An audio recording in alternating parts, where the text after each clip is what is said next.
Okay. Okay, everybody. We got 3 in this group. Why don't you come into the middle?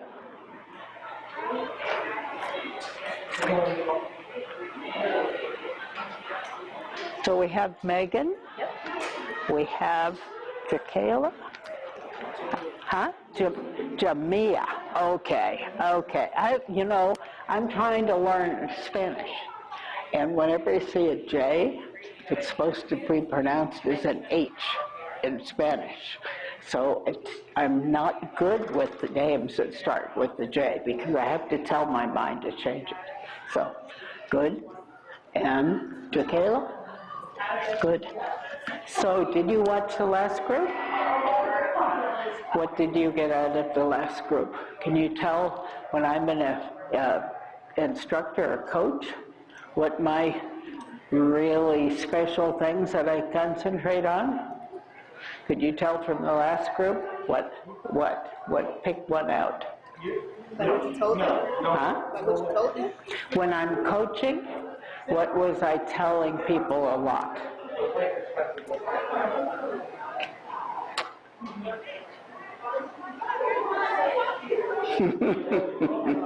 I stumped you. I heard that. Yeah. You remember anything that I was telling you with the last group about?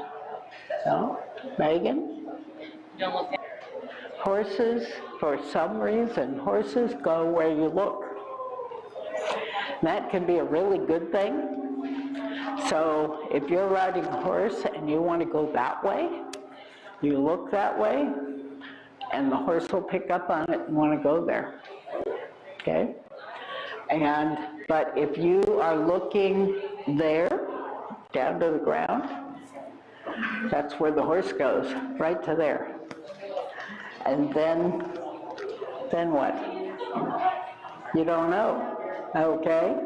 Maybe they stop, maybe there's grass down there, they pick it up, but they know where you're riding to. So, and if you're jumping, and you're looking down at the jump, as you're approaching the jump, you start looking down and you get to the jump. And if the horse doesn't jump when you get there, right on the other side of the jump, then it's pretty easy for the horse. But looking down is really bad. There's another thing that I was talking to people a lot about. The reins are getting too long. Okay, when you're riding without jumping, you're doing dressage work, like yesterday's work. Riding with your reins, your hands back here is okay, not a problem.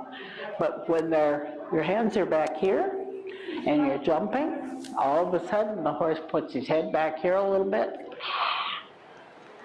I have no control because I can't go anywhere with my reins. And then the rider starts sitting back here, and then you're sitting down, and then horse jumps, and they bounce you off the saddle like boing, like a trampoline. Okay? So there's 2 or 3 things with the jumping, and one is you need to have a nice strong leg with your weight down in your leg, like really down, so that you can sit light, very close to the saddle, but not sitting in the saddle like you would do for dressage work. And you have to be able to be light, have to control where your eye is, where you're riding to. Whenever you want a horse to speed up, you first thing, before you ask the horse to go forward, we call it an up transition, from slower to faster. You need to sit up tall. You need to pick your hands up just a little bit to let the horse know that you're going to do something different. Move your eye up and then send your horse forward. Okay? You never tell them to go without telling them where to go. That make sense? So you have to remember to do that. Now when you want to slow down, that's totally different. You want to get yourself in a nice strong position, so if the horse says, I don't feel like it, you can say, yes, you do. Okay? I'm here to insist that you do it. So you push your heels down, you sit in the saddle, you never slow down. When you're in posting trot, you don't post anymore. You sit, Bring your shoulders back, and then you use your hands. The last thing you use is your hands when you want to slow down. If you use your hands first, all of a sudden you're getting pulled forward, and the horse is saying, she didn't really mean it. I can keep going if I want to, okay? And so remembering those kind of things makes a big difference. Okay, so we're going to start with a warm-up on the flat. Let's start track right. Know what that means, track right? That means your right hand to the inside of the circle, okay? So we'll start on the rail.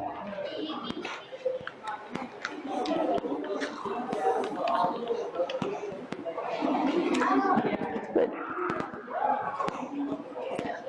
That's good, Paul. Just at the walk first. Yeah. You want to stay out? Yeah, you can stay spaced out a bit. With just 3, it's a nice number in the ring. It's not too crowded.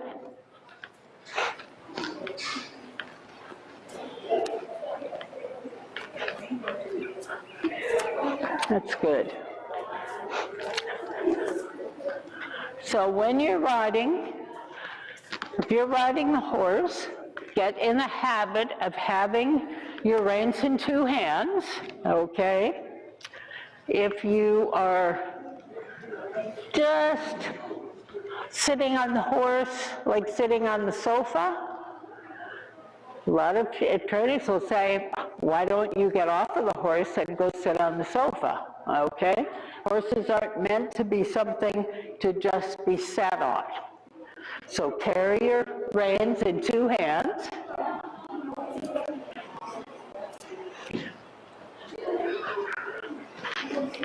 So when your horse walks, does the horse walk and keep their head still when they walk? Or does their head move with their walking?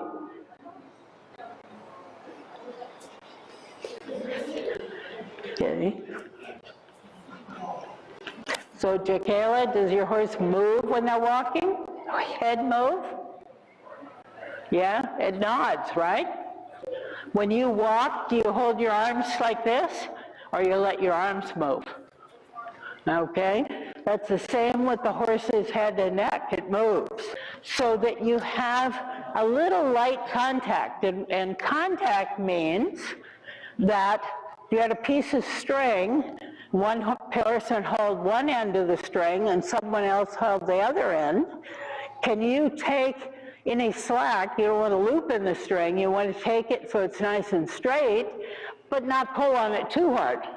Okay? You don't want to break it. You just want to keep contact. Contact means the horse is at one end of the reins and your hands are at the other end. And since the horse's head moves, it nods up and down as he walks, your arm has to follow this way. So from your elbow, your hands and arms are going to follow the motion to keep the same contact. And that's important because when you're cantering, okay, and you're going at the canter or a quiet gallop, that you're going to have jumping, same thing, the horse's head and neck move in the canter. So your arm has to follow. So if you have a pull on the reins, straight back pull on the reins when you're jumping, not going to go very well. The horse isn't going to jump very well because he's not allowed to use his head and neck. That would be like telling you to go run on track, but don't move your arms. You wouldn't run very fast. You'd feel pretty awkward doing it. So same thing with the horse. That's good.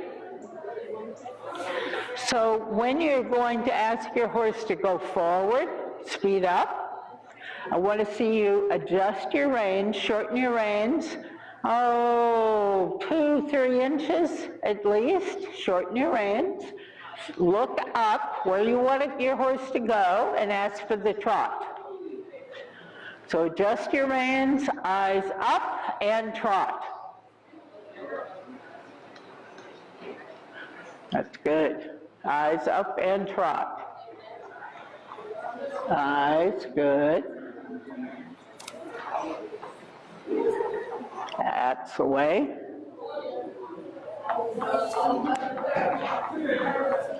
It's good, Megan. Just quiet trot, let your horse just warm up on their own. A little bit light in the saddle. That's the way.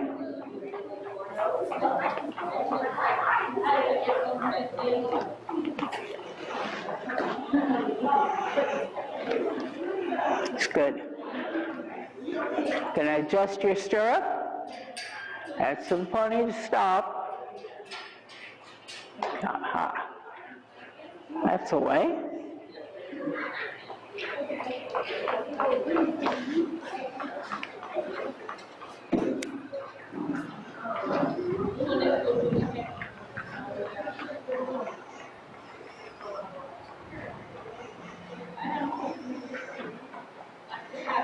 That's good.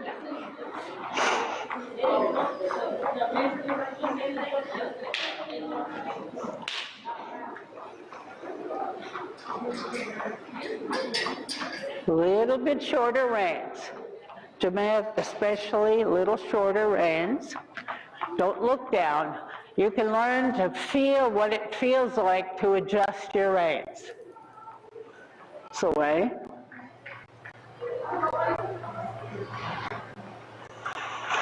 Megan, you're going to make a little short diagonal and go between the yellow and orange jump to change direction. That's the way. The rest of you follow. Look where you're going. That's good.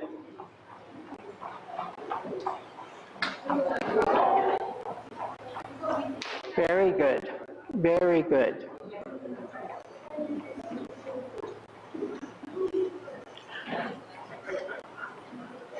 So you want your leg to be right underneath you, okay? If your leg goes in front, you're going to sit down too much in the saddle. If your leg goes too far back, you're going to lose your balance going on the horse's neck. When your leg is straight under you, you're going to be in balance with your horse.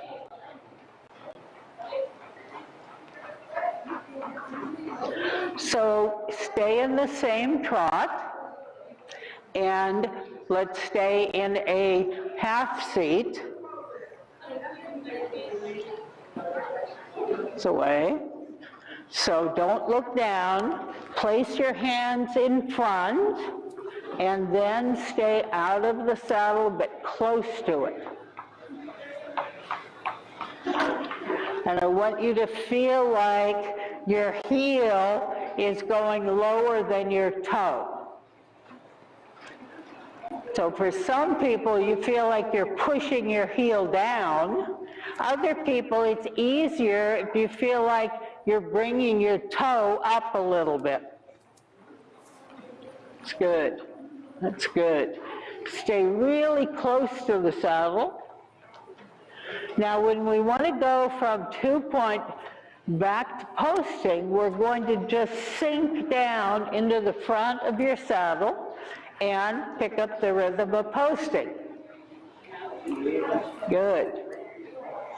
And your leg stays the same as it was when you were in 2-point. Half seat. Okay, we're going to go back up to your half seat. Place your hands forward first. Always put your hands forward first, and you pick them up last when you go back to your posting. It's good. So now I want you to post 5 times, and then stay in your half seat for 5 counts, and then post for 5, and go back and forth, switching back and forth between posting, half seat, posting, half seat. Wait.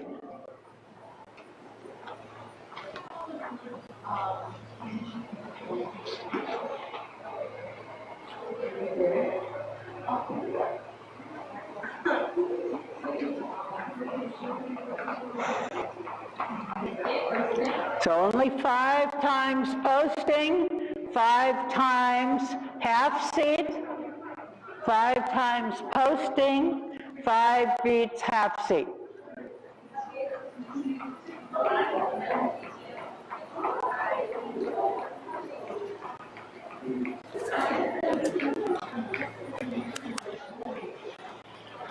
Good. Good. By repeating, going back and forth, switching, I want it to feel easier for you to make the change. If you feel like you have to really work to get out of the saddle for your half seat, your leg is too far forward. You don't have enough weight in your leg.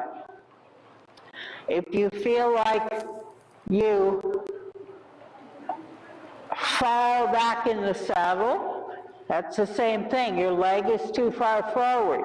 If you feel like when you go into your half seat, you're having to fall on the neck, your leg is too far back. Okay. That's good. I like that.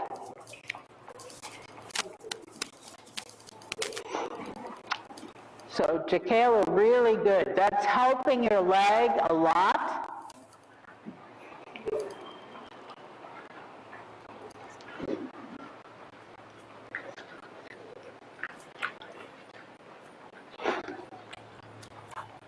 When you come back to posting, it's a little too much up and down. You're too much straight up and down, vertical. I want to see you tip your upper body a little more forward, even in the posting. And sit and walk. Good, good. So I want you to do one at a time, but right one after the other. We're going to come in trot. We're going to do posting trot around that corner of the ring. You're going to be in 2-point around that corner. You're going to go from 2-point, half seat, to posting, to sitting, to walk. And we're going to show all of those. Okay, so we're going to show half seat, posting, sitting, walk. And you're going to end up walking when you are in between the letter B and where I'm standing. Okay? So, trot, trot, trot, half seat, posting, a little bit of sitting, then you're getting here, and walk. And I'd like to see the walk happen just when you're crossing this imaginary line. Okay? Megan, you want to go first? So we're going to stay in half seat, part of the way around. We're going to shift into posting trot, but don't come back vertical. Don't come back so you're posting up and down. Then you're going to sit and walk, and make the walk happen when you're right before I'm pointing now, right, that imaginary line. You've got 2-point there. So see where her leg is? It's right underneath. Then posting, it was very quiet to posting. Sit and walk. Pretty good, maybe 1 horse's length early. Okay? So get used to the idea of you get ready, you get your horse ready, and then you can do what you want to do right at the right place. Does that make sense? So first you pick out and say, okay, here's where I want to be walking. So I have to get myself organized so that I'll be ready. Now I have to get my horse organized so that they'll be easy to ask to walk. And then I can get it done right on time. You next?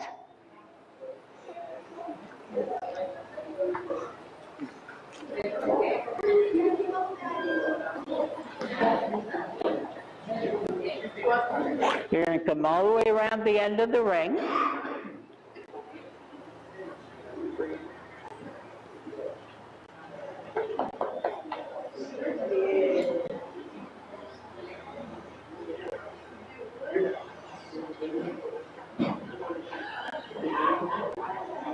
That's good. Let your heel come down a little bit more. And you should feel like you have springs. You have springs in your ankle, springs in your knee, and springs in your hips. And posting, good. Plan, plan, and walk. That's good, good. Not bad. Ready?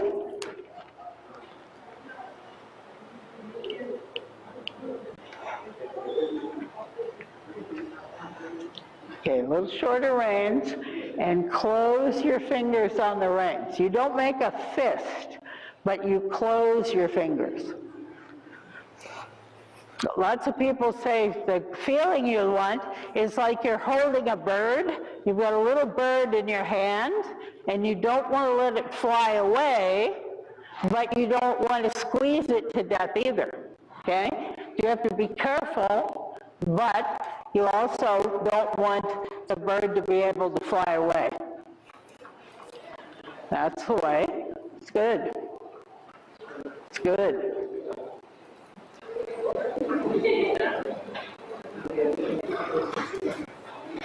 Good. And posting.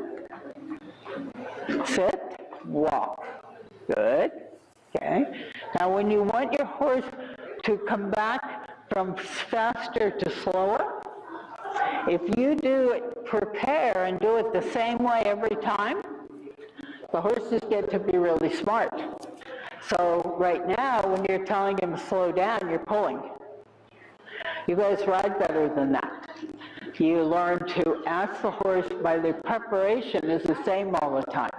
So what you want to do to prepare is first, you do that with your leg. You sit in the saddle. You make sure your shoulders can't get pulled forward, okay? You set your shoulders and say they're going to stay here, and then you ask with your hands, okay? It's like 4-step process. Heels, seat, shoulders, hands. And it's about that quick, okay? You do it right in order. And your horses feel all that. They can feel you do that with your leg. They can feel you sit in the saddle, okay? That's when you go to the seat that you keep all the time for your dressage, okay? And then you bring your shoulders back, and the last thing is with your hands. And it's good for jumping work. It's good to use your voice. Use a whoa, okay? And the horse understands that. Oh, wow, a chair. Thank you. Yeah, sounds good. That's perfect. Just right. Yep. Thank you. So, and if you can train yourself to do it the same way every time, you don't need very much hand anymore. Horses will figure out, they're pretty smart, and they figure out what you're going to ask next. And so they're ready to do what you want them to do. So, but the hard part is to teach yourself to do it the same every time, okay? If you forget and just do this to stop, what happens? When I pull back, my body goes forward, even without anything to pull on. You pull yourself forward and you want to bring the horse back, right? So let's do that same. You don't have to go all the way around. You can start right over there, trot around, and do it again. And think about doing it. When you come down to the sitting trot, think, put your heel down, sit in the saddle, a little bit deeper, bring your shoulders back, and then your hands.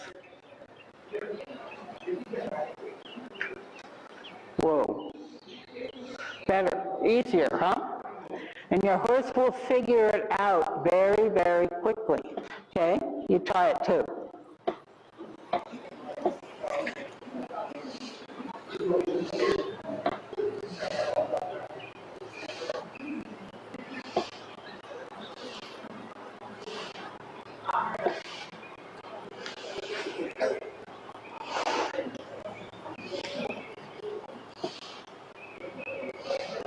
Good. Then posting, very nice. And walk. Very nice. Much easier, huh? Easier in your hand. You don't have to use so much hand. Riders that are pretty novice, they haven't ridden for very long, and they're closer in the beginner category than the intermediate rider, they ask the horse to stop hands first, okay? And say you ride better, you prepare better, and your horse starts to become much more listening to you, okay? Okay, ready?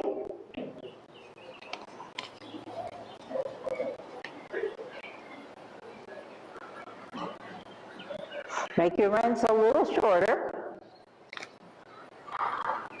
Ponies are tricky with how long your reins are. They like to get you riding with your reins really long, and then they shorten their neck a little bit, and all of a sudden they're way too long. And what you have to do is, it has to be more natural how you adjust your reins. You need to practice it a lot, okay? Because having your reins the right length is going to determine how easy or hard something is to do.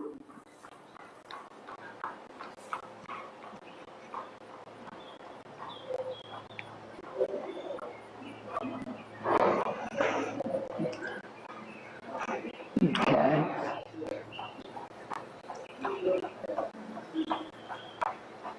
Sit. Better. Eyes up. That's good. It's very good. I liked it. Okay, we're going to use our cavalettis. We're going to do the same thing. We're going to trot to the first, and you're going to ask your horse to stay and trot in between the two. Okay? And so you trot the first cavaletti, keep trotting, trot the second one, and then we're going to let your horse go into the corner of the ring, that corner, the one I'm pointing to, and we're going to make a circle in that corner, and I want you to make the circle round, and instead of calling it by how many meters, I want you to make a circle as big as will fit without going around any jumps. Okay? So when you go into the corner, you have to look around it and say, I want to stay inside of any jumps, but I want to come around in a circle and use all the room. It's not going to be a little tiny circle. It's going to be as much as you can fit to get a round circle in that corner. Okay? And let's add to it. So as you're finishing the circle, you're going to ask for the canter and continue on your line's going to be a little funny because of the judging table there, but you're going to stay down that side. You're going to go all the way, and let's do one more circle, this time at the canter. It's going to start in the middle of that short side of the ring. Start right when you're going past where the gate is. And it's going to fit, and it's going to be round, and it's going to fit without going around any jumps. So you're going to stay inside the jumps, but using all the space you have. The only way you can do that, you can't do it this way, because you won't know where you're going. You have to do it looking up and around the circle. And you keep looking ahead, okay? So you're always looking for, sometimes if you think about it like a clock, so you have the first, 12 o'clock, 3 o'clock, 6 o'clock, 9 o'clock, 12 o'clock, and try and make it nice and round like that. Okay? Well?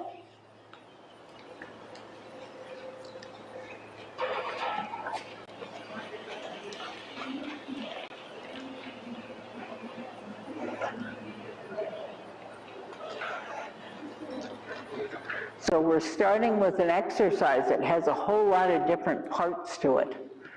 So our first part is to do the 2 cavallettis. Cavaletti, yeah. Good. Trot. Good. Very good. Seeing where you're going. Good. So we keep looking around the circle. That'll keep your circle from turning into an oval, Megan. That got to be a long, skinny circle.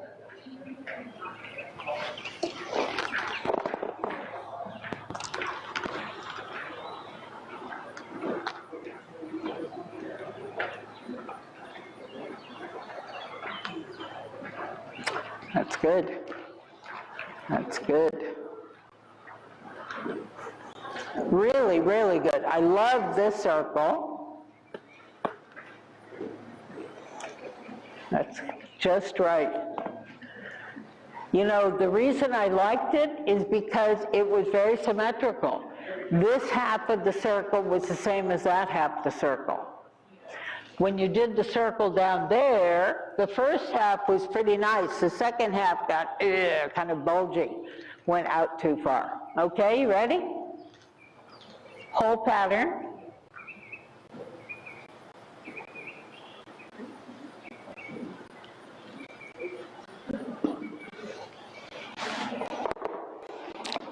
Walk. Hi, pony. You're pretty cute.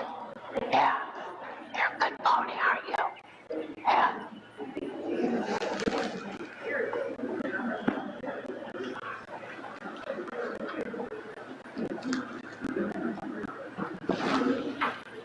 Trot.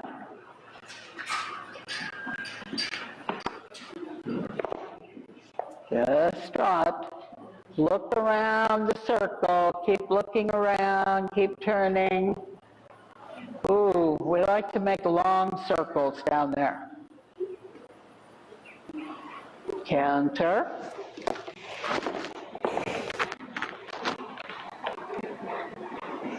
Good.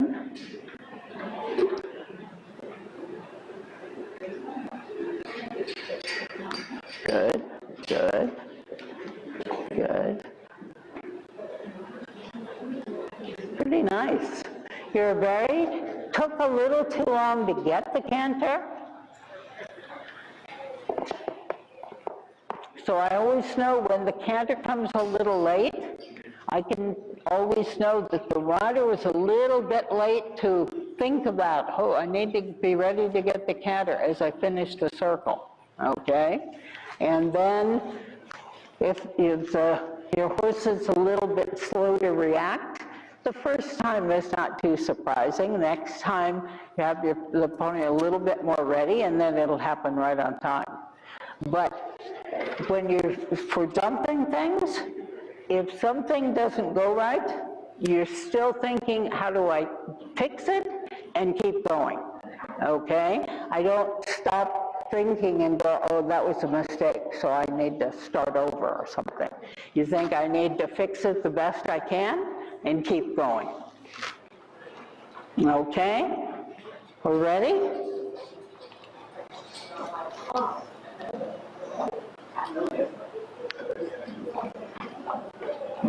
Little shorter rein still. I'm going to keep saying that a lot. Eyes up, shorter rein. Shorter yet. Even shorter. I don't want to have to say that too many times before I see you shorten your reins. Okay?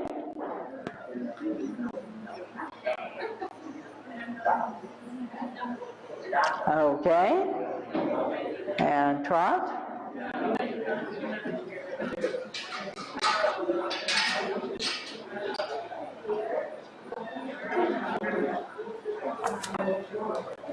Keep looking ahead where you're going. Look ahead.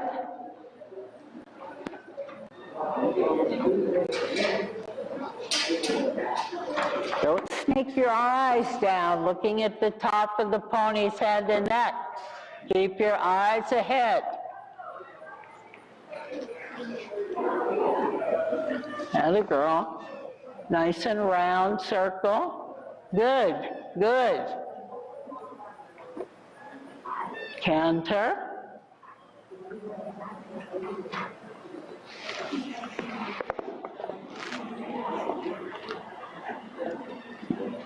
Round circle. Look ahead. Look ahead. Make one more circle for me, bigger, bigger. Canter. The biggest circle you can fit in that end of the ring. One more, big one, big one, big one. That's the way, bigger circle. Atta girl, good. Okay, and walk. So when you're doing patterns in an arena that's marked, like we did yesterday, you and your horse know pretty much where you are in the ring, correct? Okay, so you have certain ways that you can make a diagonal, places that you make a circle, and the horses learn the pattern and you learn the pattern. Now when we take that work and we move it into working in an arena with a whole bunch of jumps out here, we end up with needing to be just as accurate, doing things at the right place, but we have to learn where we are in the arena without having letters.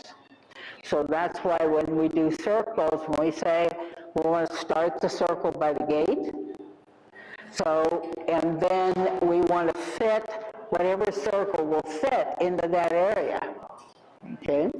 And because that way when we're riding a course, we know where to start the turn and where the turn has to finish in order to change a turn into a line to go over jumps.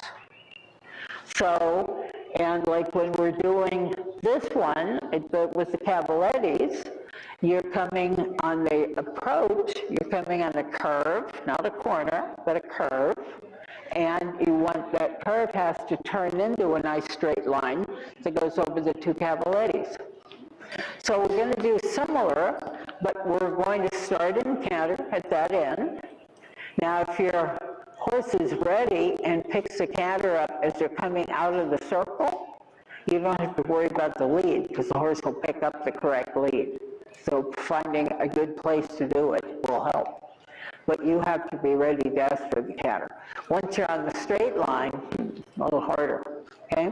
So we're going to pick the canter up, canter down. We're going to do the circle first, one big circle, and then we're going to continue around part of the circle, but it's going to move over so that you end up cantering over the two cavalettes. Okay, both cavalettes on a nice straight line. And then we're going to come down to the trot and finish with the trot circle at that end. Okay, so we're just changing the order of what we're doing. So we're going to do big circle and canter on this end. We're going to canter the two cavalettes. We're going to come down to the trot and make your mind up. You're going to get the trot before you're going past the middle of the short end of the ring. Can you see where, you judge about where the middle of it is? So about halfway down that length, and you're going to come down to trot, and then you're going to do the trot circle that we did. Okay, ready? I'm going to invent a coach's chair that spins around so that I can see behind me. Okay, it's good, Megan. So she's going to make a round circle. And again, make your circle big enough to fill that whole space.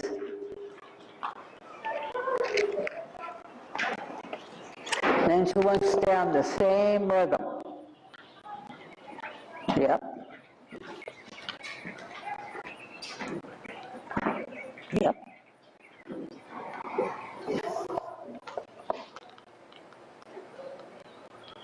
Keep it turning around. Much better. Much better. So how come it's hard to make a round circle down there? How come the circle goes this way? Because your horse is a machine. You can't tell him to make a round circle, and the horse goes, oh, there's so much room over here. Why do I turn so short when I can keep going? It's good job. Good job. Okay? Are you ready?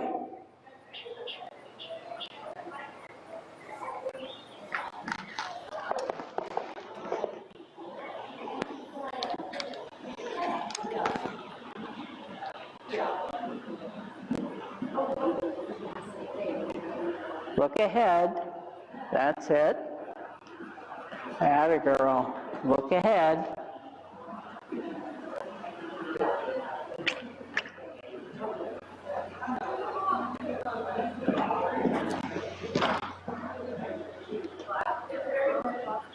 Good. And trot. Good job. Got it just in time back to the trot. Liked it. Up. That's it. That's it.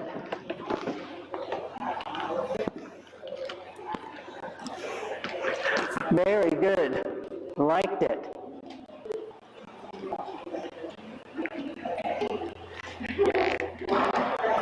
Yeah.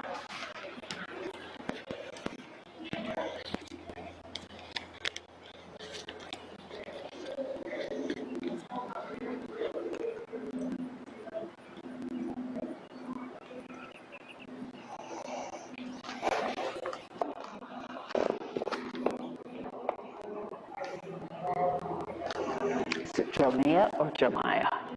Jamia, okay. That's how you would say it in Spanish, too. But I got thinking maybe it's wrong. Okay, you ready, Jamia? All set? That's the hardest thing for me is names. Oh, I have a terrible time.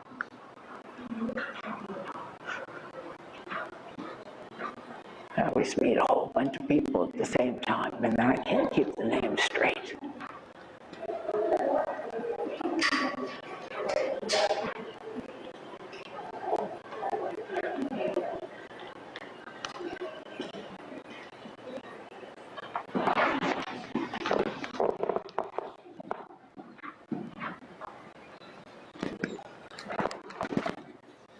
Sway.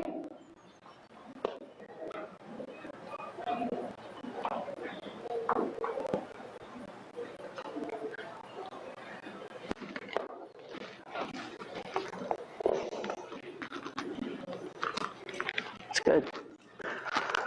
Pretty good. Now your circle at that end, would you call it big circle? Not too big, okay? The reason you want a big circle is then it makes it easier for the horse to have the right kind of, yeah, just stick that up and roll the one in, one too far out. Okay, we're going to do same thing backwards. So we're going to start here, this time it's a left-hand circle there, and in trot, you're going to pick the canter up, have your canter before you get to the middle of that end of the ring, canter the two cavalettes, a round big circle at that end, but we're going to add on to the end of it. One big circle, and then you're going to continue around, jump over this one, make some shape, okay?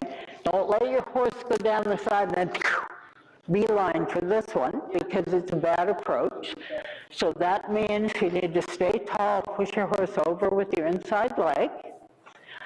So you end up in the middle of the jump. Same thing, you don't want your horse to just land and go that way. You want to land and think turn this way. Okay, staying tall. Okay? You want to move it? A little bit, yeah. Just slide it over. That will do it. I'm not going to spend too much time in it now. Okay, so you know where you're going? We're going from end to the beginning. So we're starting at the end. So you have a trot circle in the corner. Every time, try and make your circles better, more accurate. Plan where you're going to pick the canter up. Good. Nice trot around the circle. Posting is better than sitting. Good.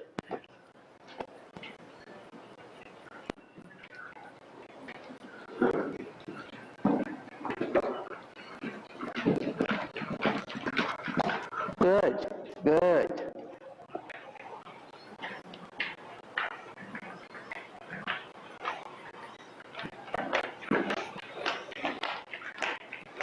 Very good.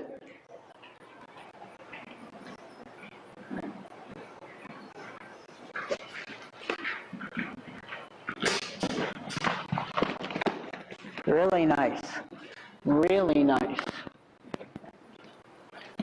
So remember what I said, the better the rider arranges for the horse to get to that, whatever your jump is, your job is to let them know where they're going, the speed they should go, and then just stay the same, okay? Stay right on that same rhythm. If you organize early, plan for it early, then you are just there to keep anything from changing. You don't have to do anything. And your horse has more experience. I guarantee your horse has jumped more jumps than you have, right? So they know more about jumping. And in the end, they have to do the work. They have to get the legs up and the body up and get both of you over the jump. So your job is to show them where their job is and set them up at the right speed on the right line. And then the jump becomes really easy. Okay? It was good. Really good job, Megan. Okay, you ready? So you have to remember all parts of the exercise. The first circle, really good. It really turned into nice and smooth.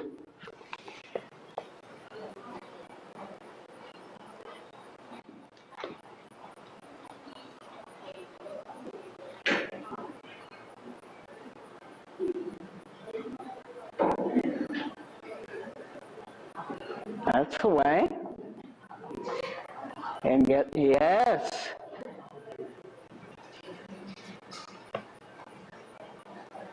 Good.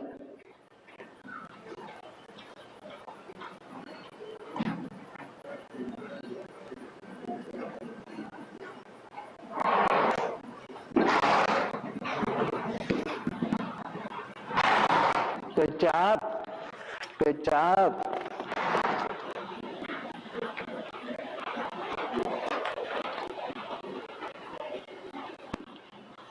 Yep. Keep the canter rhythm. Keep it. Come on, canter. Canter. Come on, keep it.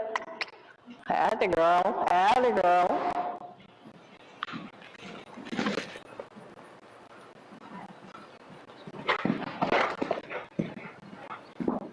Good. That's good.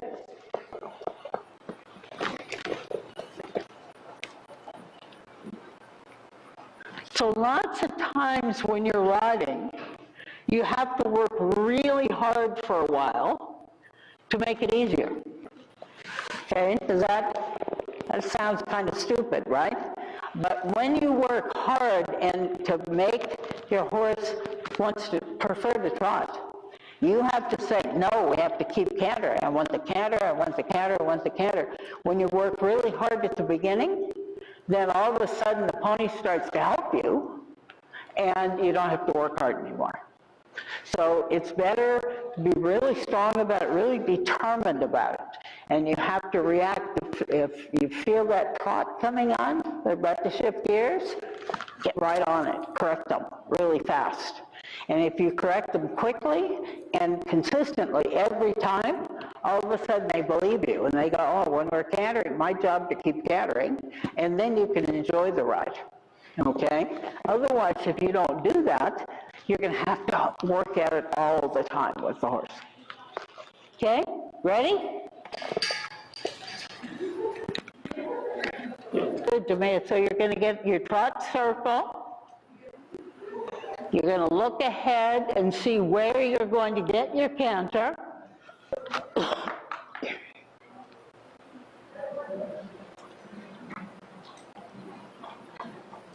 As for the canter, that's the way, that's the way. Sitting nice and light in your saddle, good. Light in your saddle. Nice round, big circle, big circle.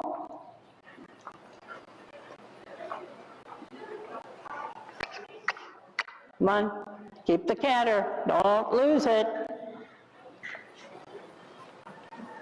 Don't lose it.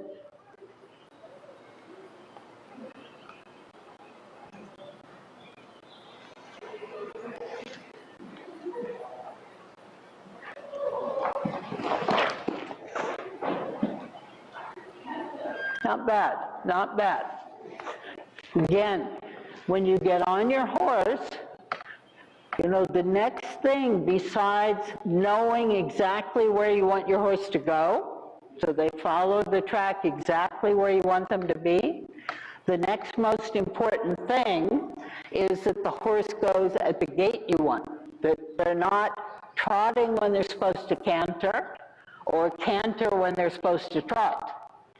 That's your job. You know which one you're supposed to do, and it's your job to explain to your horse, this is what we need to do, okay? And the more you know what it is, you can imagine what it should feel like, okay? If I'm going to do this whole part of the exercise in canter, I need to imagine what it feels like to keep the canter all the way around.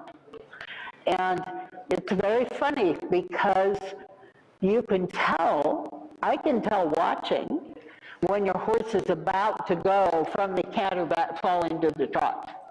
And I say fall into it because that's how they do it. They just collapse like a pin on a balloon. All of a sudden the canter's not there anymore and they're just trotting along.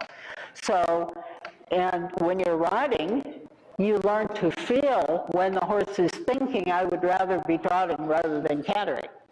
And you don't wait for it to happen, you prevent the mistake, okay? When you're right there and ready to catch it, then you put a little lag, a little cluck to your horse, you tell him, hey, keep going, I don't want any trot here, I want the canter to stay, okay?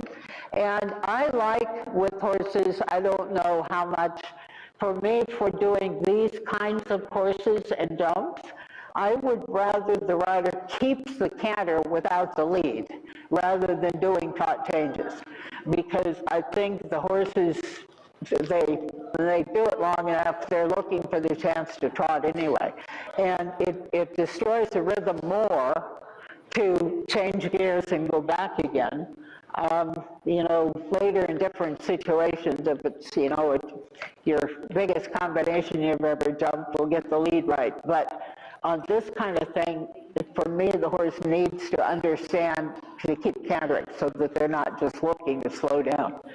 So, and you have to remember, we say go forward. By forward is a funny word because I don't mean forward like this, the rider leaning forward. It's not the rider I want to go forward. I want the horse to go forward and take both of you. So when you want the horse to go, he goes first, right? You don't go first, he goes first. And it's a little difference, but it's a big difference it helps. Because you always want the horse to be the first one in line, and you come with him. And so getting used to that idea of, when I want him to go forward, I want him to take us forward. He goes, I come with him. Does that make sense? Because he's the one that's got 4 legs on the ground. He's the one that can go faster. You can't when you're on him. You can only go as fast as he's going, correct? So remember that. And that's something as a rider you have to learn. because you want, come on, let's go, come on, let's go. And if it's just you, yeah, you lean forward and you're going to run faster, right? But if you're sitting on the horse, you want the horse to go. Now you have to sit still and tell him with your leg. That's what you have legs for. Okay, so do we want to take the backs off the oxers? Yes. Yeah. Would it be possible that this horse Yeah. starts the rotation and finishes early so she gets a little break before the next session? Yes, I think that would be a very good idea. She's being pretty good. And otherwise, are we okay height-wise? Are we okay height-wise otherwise for this group or not? We can change it from 8 to 10. Why don't you just put the rails to the side on this one? Okay. And this is fine, and then take, yeah,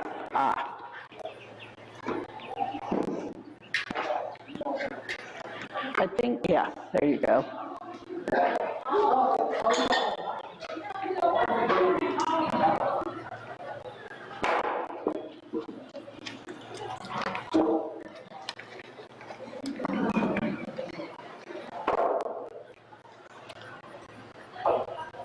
You know, can we take one of those poles and put a ground line on the other side of this one? Okay.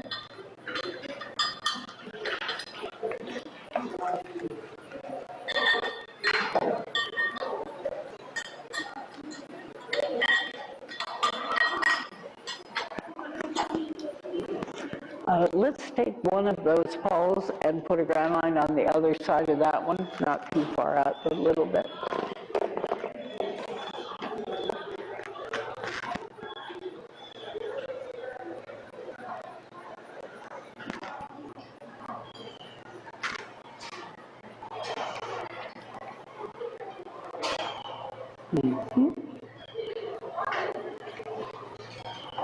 Good.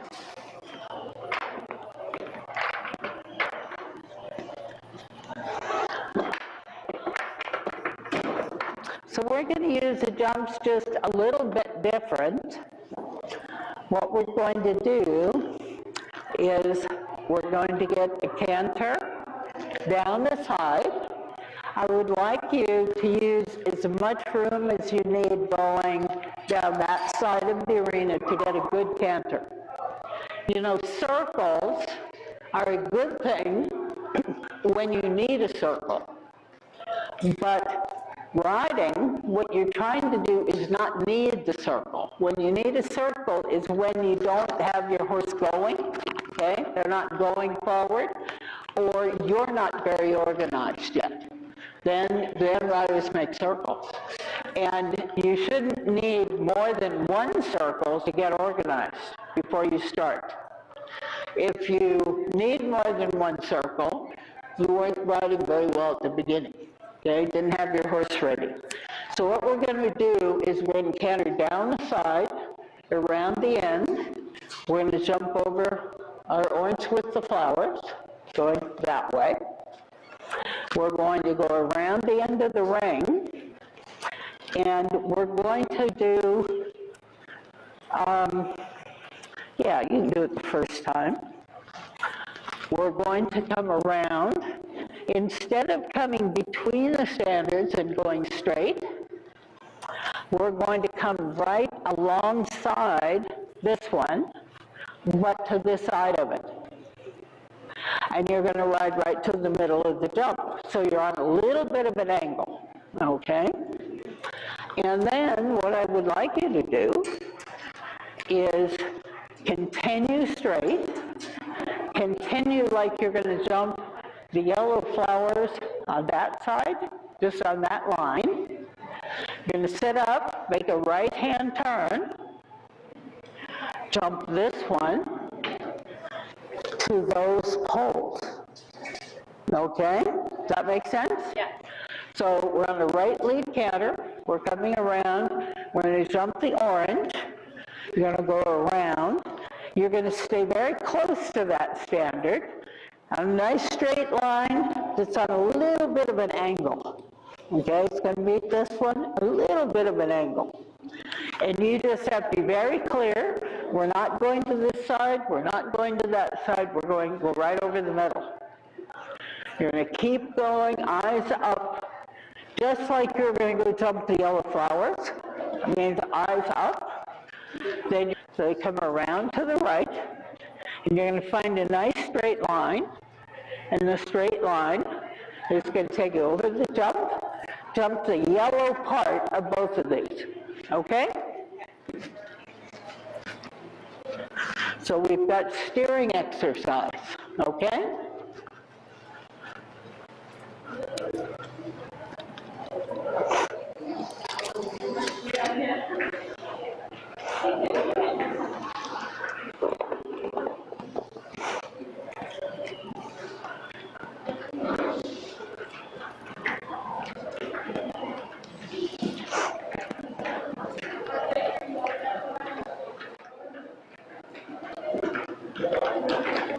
Yep.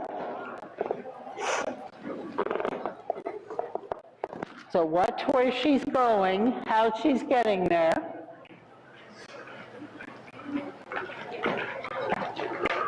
Good. Good. Good job. Now she's going to line up both of them. Good job. Good job. Like it. So, very easy for the horse when they know where they're going. But the only way they know where they're going is if the rider knows and tells them. Okay? Are you ready? Know where you're going?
Okay. Up.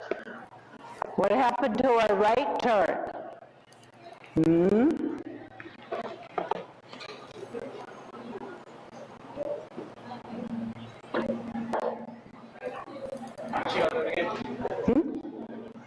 That's okay, yeah. Okay, gonna do that one. You're gonna go straight. When you're getting towards the end of the ring, you're gonna sit up, turn your pony to the right.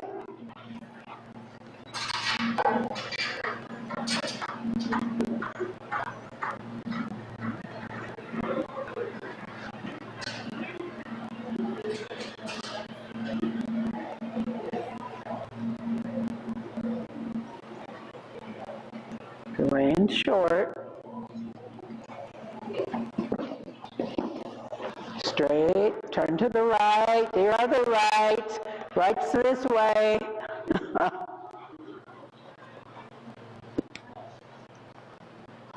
Better get it this time. Better get it this time. This is your last try at it. If you don't get it this time, you don't get another chance.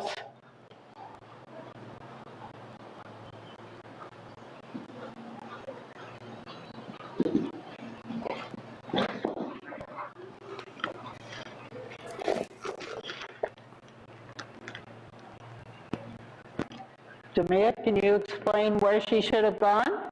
We paid attention? Yes, no? Okay. Remember, our course is to get your canter, come around, jump the orange, then come right alongside of that standard on the outside, over this one. Keep going towards which flowers? Towards the yellow flowers to the left, okay? It's like you're going to go to the left of the gate. Then you're going to sit up, make a right turn, okay? You need to steer because the pony won't go there if you don't tell them. Then you're going to come over the jump and the poles. Can you do it?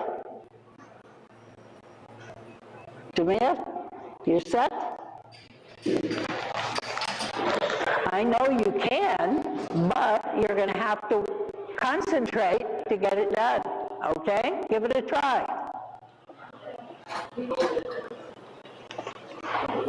And then watch, because you're going to get one more chance, okay? Try and get the whole thing. I don't ask easy things. I ask things you can do, but you're going to have to work at it. Okay, Seth?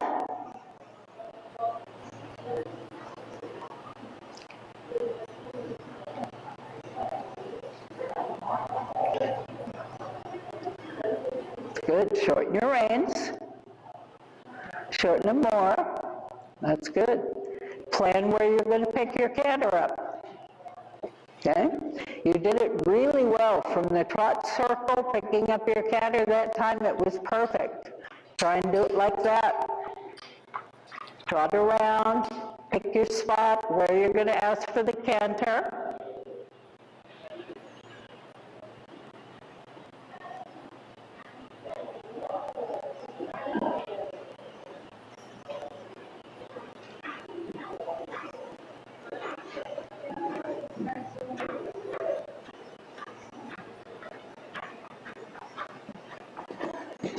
Good job.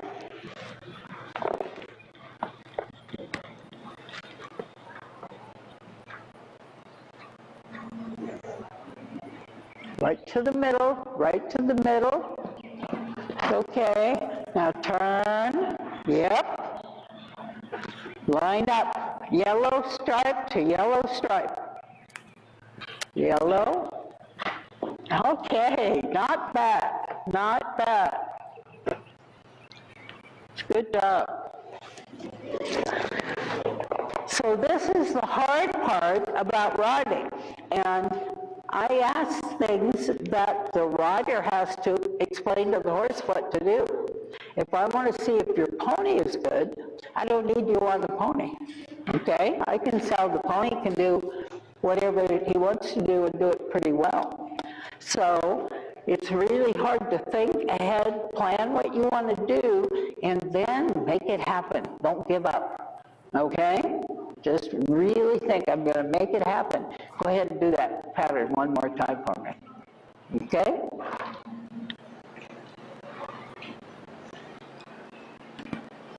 So you watched where she went. Think about what comes next. Make it happen. Okay, shorten your reins. Look where you want to go. Look ahead. Look ahead.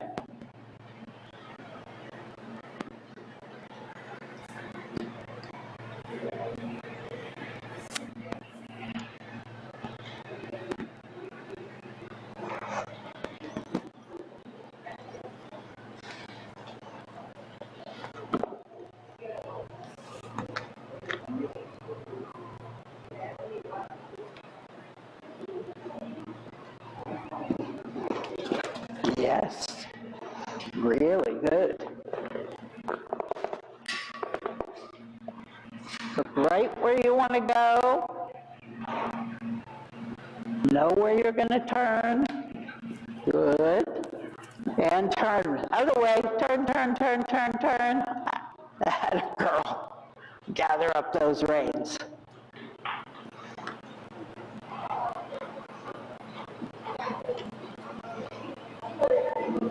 Away.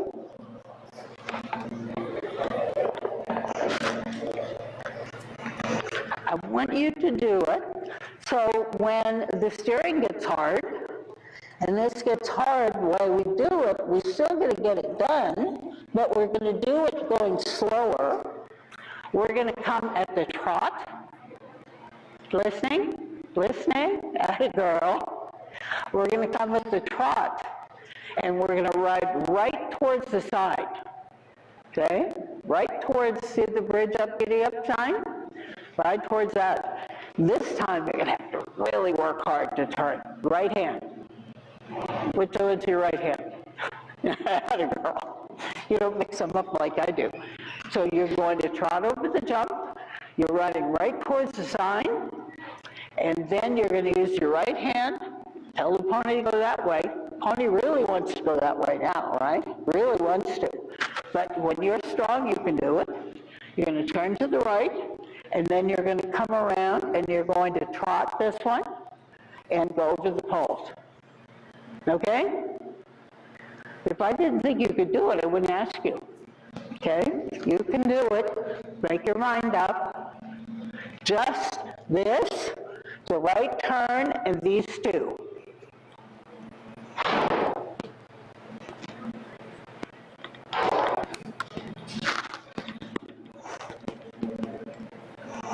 Atta girl. Now skip this one. Only do this one, this angle, the right turn, and the two blue and yellows.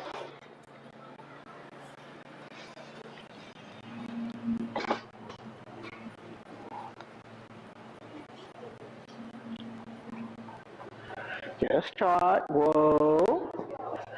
Okay. Right, the other way. The other way, that way. Atta girl. Now right. Atta girl. Perfect.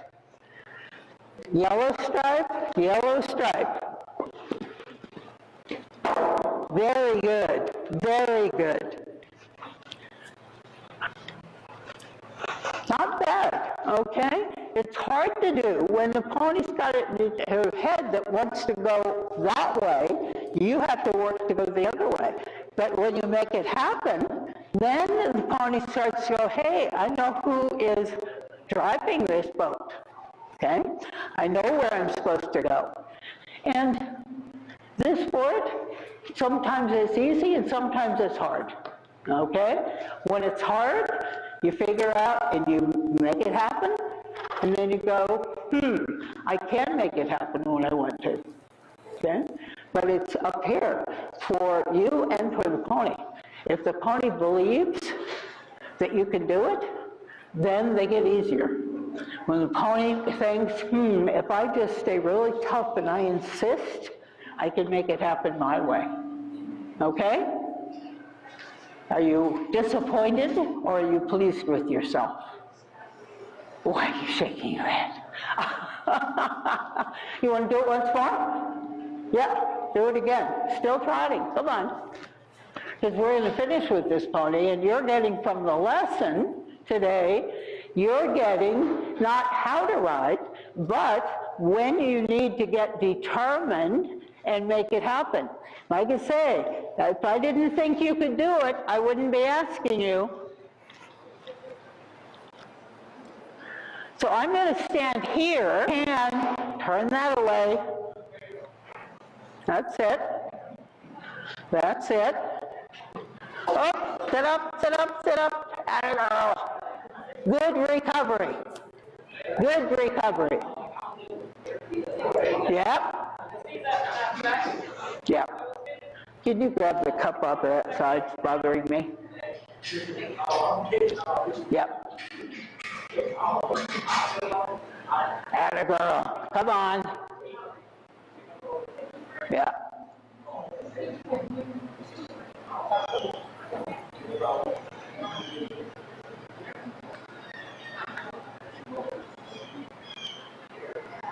Right to the middle, right in the middle.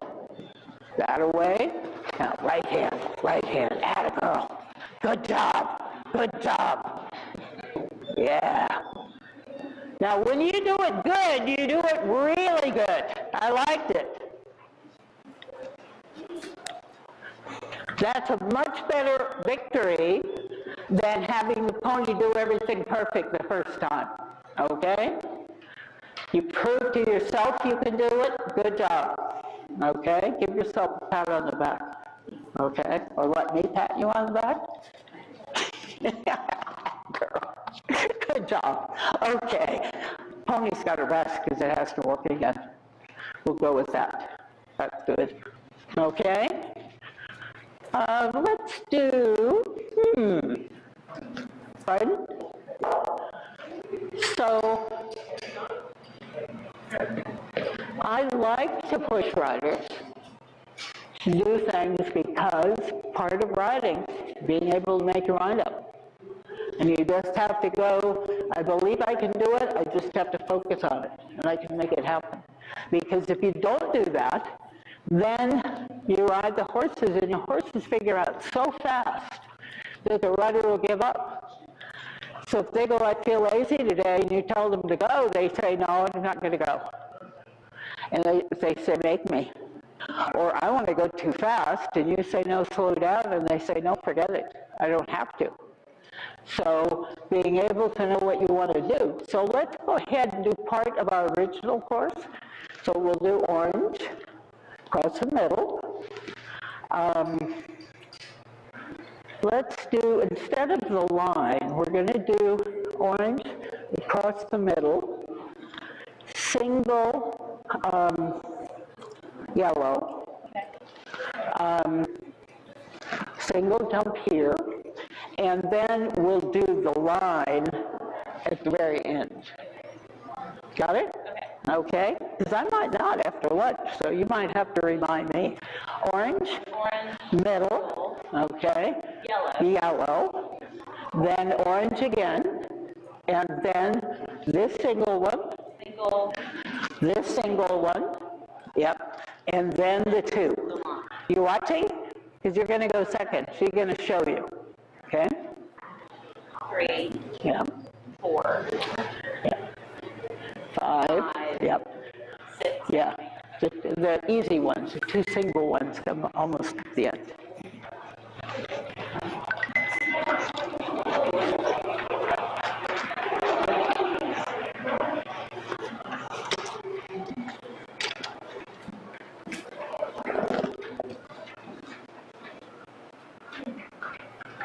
Good.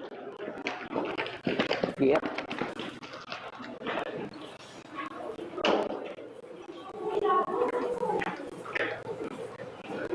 So same rhythm. Good. Same rhythm.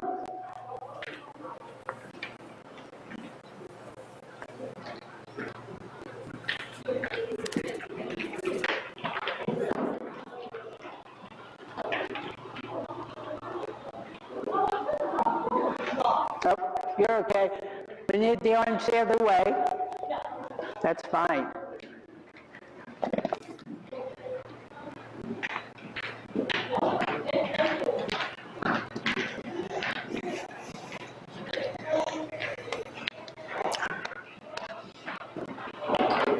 Good. Good job. And a single behind me.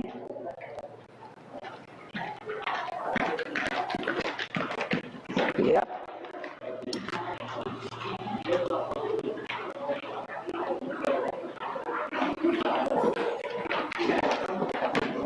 Yep.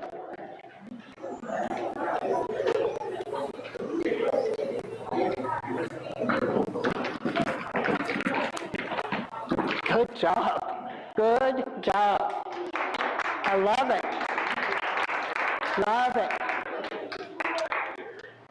So I think we learn a lot from our horses, and every time your horse gave you a nice, big, confident jump, there was no shortening up in front. That to me, and you're not going to do anything last minute surprises. You're not going to do any surprises to me at the last minute. So I am super bold, and I can do everything, I said I sure will sneak in a surprise. Yep, but you know, the longer, and you know, it takes a horse a little while to get confident you're going to do that. And then the whole feeling is, okay, what's the feeling with the canter? That I'm back here and I'm trusting my horse to want to go forward without being in a hurry. It's perfect. Really good. Okay, so you know where you're going to go, Michaela, so you have your plan.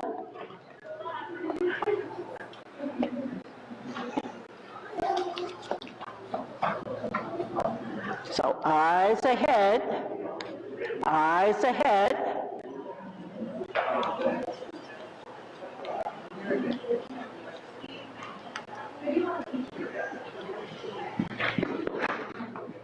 Good job, good job.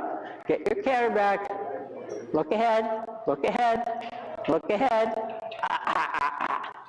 Are you losing stirrup over there, hiding it from me? Uh-huh. You dropped it on the far side.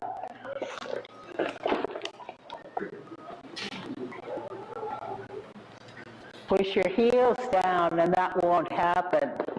Push your heels down. Atta girl. Let's shorten your reins. Shorten your reins. And keep going, keep going.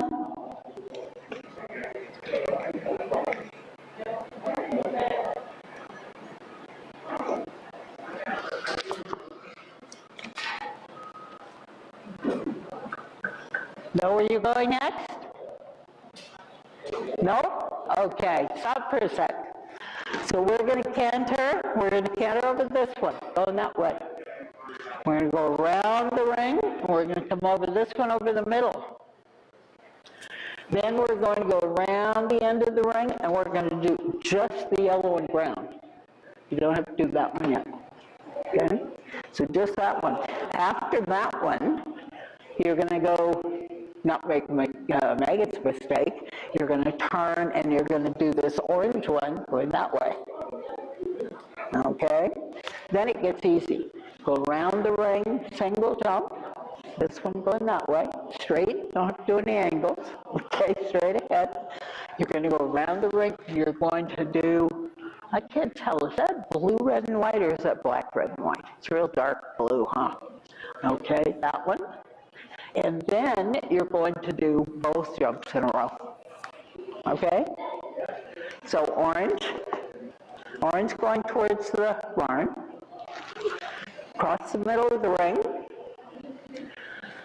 one jump, the second jump of the line, the yellow and brown, back over the orange going that way, and then single jump,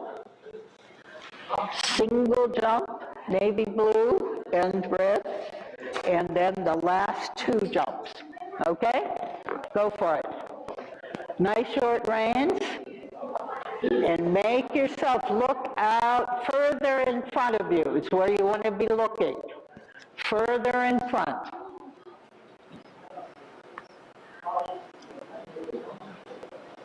Okay, so start from there. You can do it. Take a good breath. Think about how you're going to start, and go.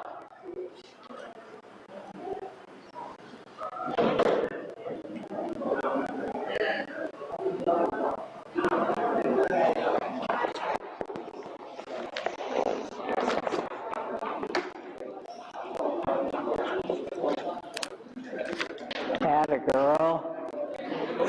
Good. Reins a little shorter.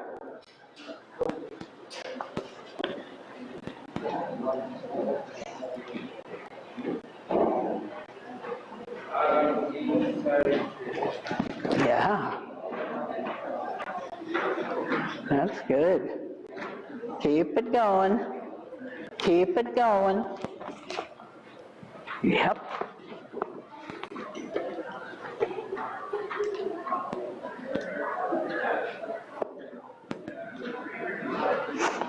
That's good. Good. Do the orange. Orange, orange. Look for the orange. Look, look, look. Atta girl. Keep coming. Yes.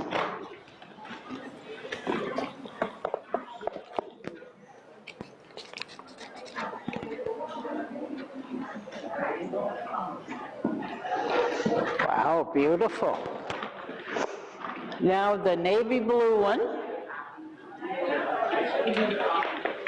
Keep it going.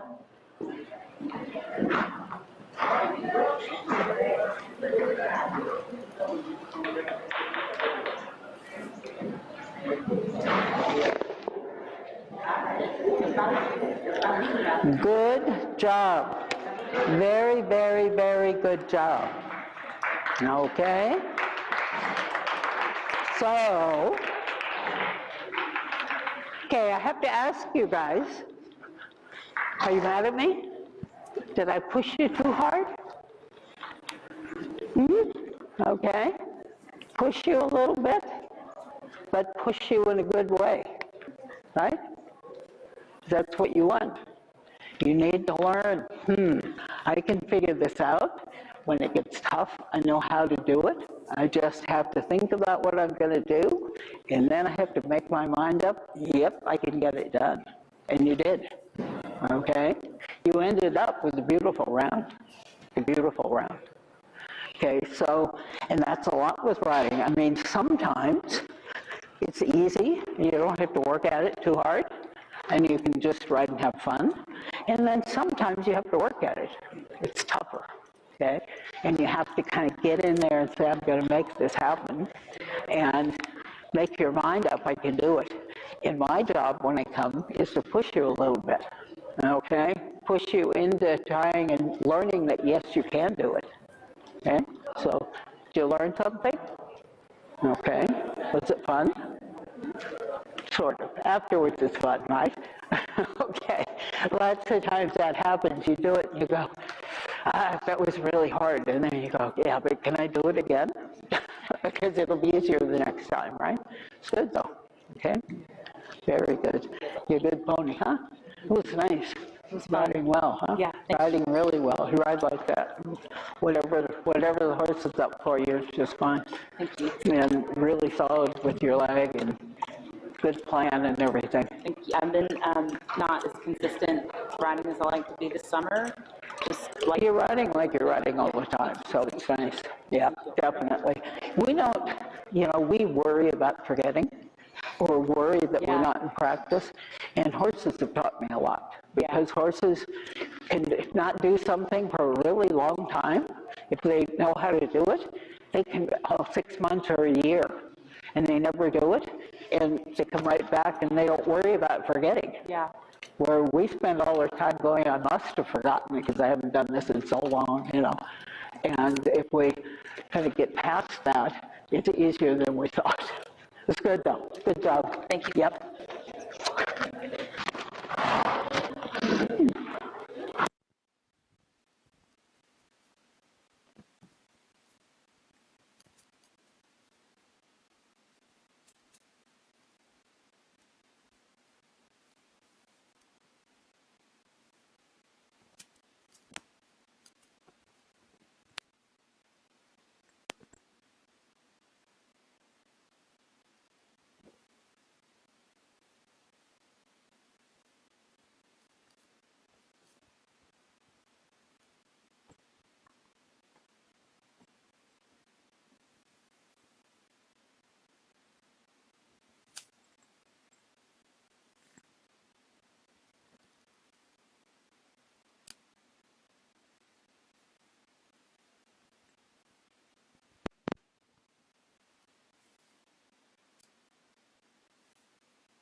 Now, what I would like to do is put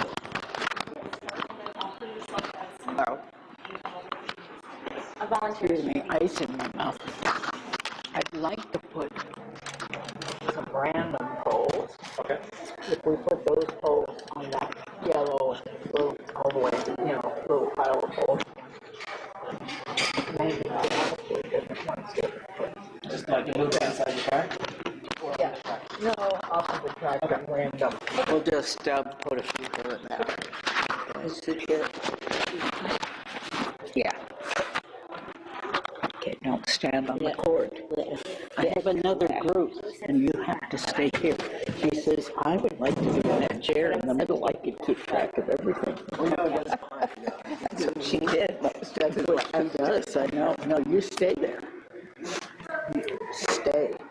You're so lucky you've got a Tia Linda. Yeah, a Tia Linda, an auntie. That's what I call my housekeeper. That's her Tia.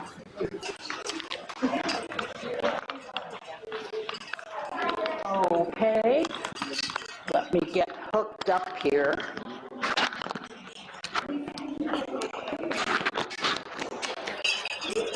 Let's have you all come in and around me a little bit.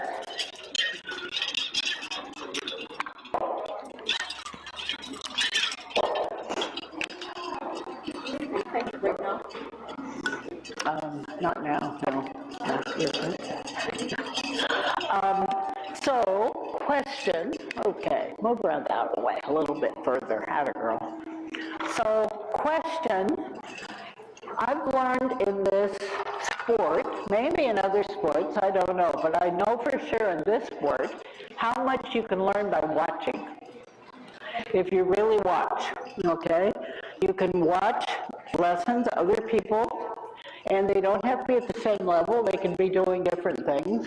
And you watch, and you kind of see, okay, what's hard, what's easy, what does it look like when it really works, okay? And also in this sport, still, you can watch videos there's lots of videos out there of competitions going on. And I watch them because rhythm is so important in this sport, that the horses do everything in a rhythm, okay? Nice and even, regular rhythm. And the horses jump it's like part of a stride. When they take a gallop stride, it turns into a jump within that same rhythm. And if you watch other people going, and you can tell when you watch that the rhythm all of a sudden got haywire, okay? Isn't going right. All of a sudden it's going along nice and even, and then it messes up. And so feeling what it would feel like to have that same rhythm is really good. And watching other lessons is really good. I think sometimes there's clinics, and I think sometimes people end up learning as much from a clinic by watching it as by riding in it. Because when you're riding in it, you're only thinking about your horse and what you're doing, okay? So you get what the instructor, what your coach is telling you, but sometimes that applies to today, but sometimes what you see another rider working on is going to be a problem or an issue that you're dealing with later. So you can learn from that, and it really helps. So do you guys, any idea, what is it that you've figured me out a little bit from this, watching what's going on? And I have certain things that I really, really focus on that I think are really, really important. And as far as your position goes, what do you think is my pet peeve? What is the thing that I really work on for position? Lower leg. Lower leg. Do you need to ride like you're grounded, like you're standing on the ground, and that you're right there? And we use, sometimes, who's got a good imagination? Anybody got a really good imagination, can imagine something happening? A good one, if you could do that, is if I went poof and your horse disappeared, you would drop down to the ground, right? No horse under you, you're flying down, you go to the ground. You want to imagine that if that happened, you would land, feet underneath you, knees not stiff, hips not stiff, because it'd be hard to keep your balance. You would land, boom, okay, balanced. And that's where you want to ride all the time.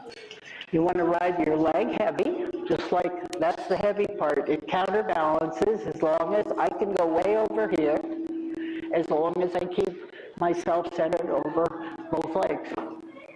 Okay? So that's what you're working on. Sounds simple, but it's not easy. You have to work to get it.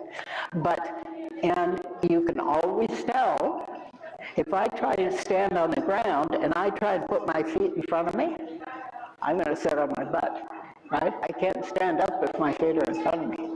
If I put my feet behind me, I'm going to fall forward. So, and what happens when I get forward, my feet get back, I'm on my toes. And riding on your toes is terrible. You have to have the heel lower than the toe, okay? So you keep your heel down or your toe up. Now, if I put your foot here, stand up. Okay? But now, if I put, okay, now stand up, and I do that, you fall on your hands, right? So, you can always tell if your leg is under you, because if it's too far back, you're going to fall forward. The balance go forward. If your leg's too far forward, you're going to be sitting too heavy and not be able to get out of the saddle. When you have your leg under you, now from yesterday's work, we work vertical. You're good at vertical, okay? But now we need to change, and we need to get some inclination forward. And I can remember from when I was about your age and starting riding, that I rode a saddle seat you rode vertical.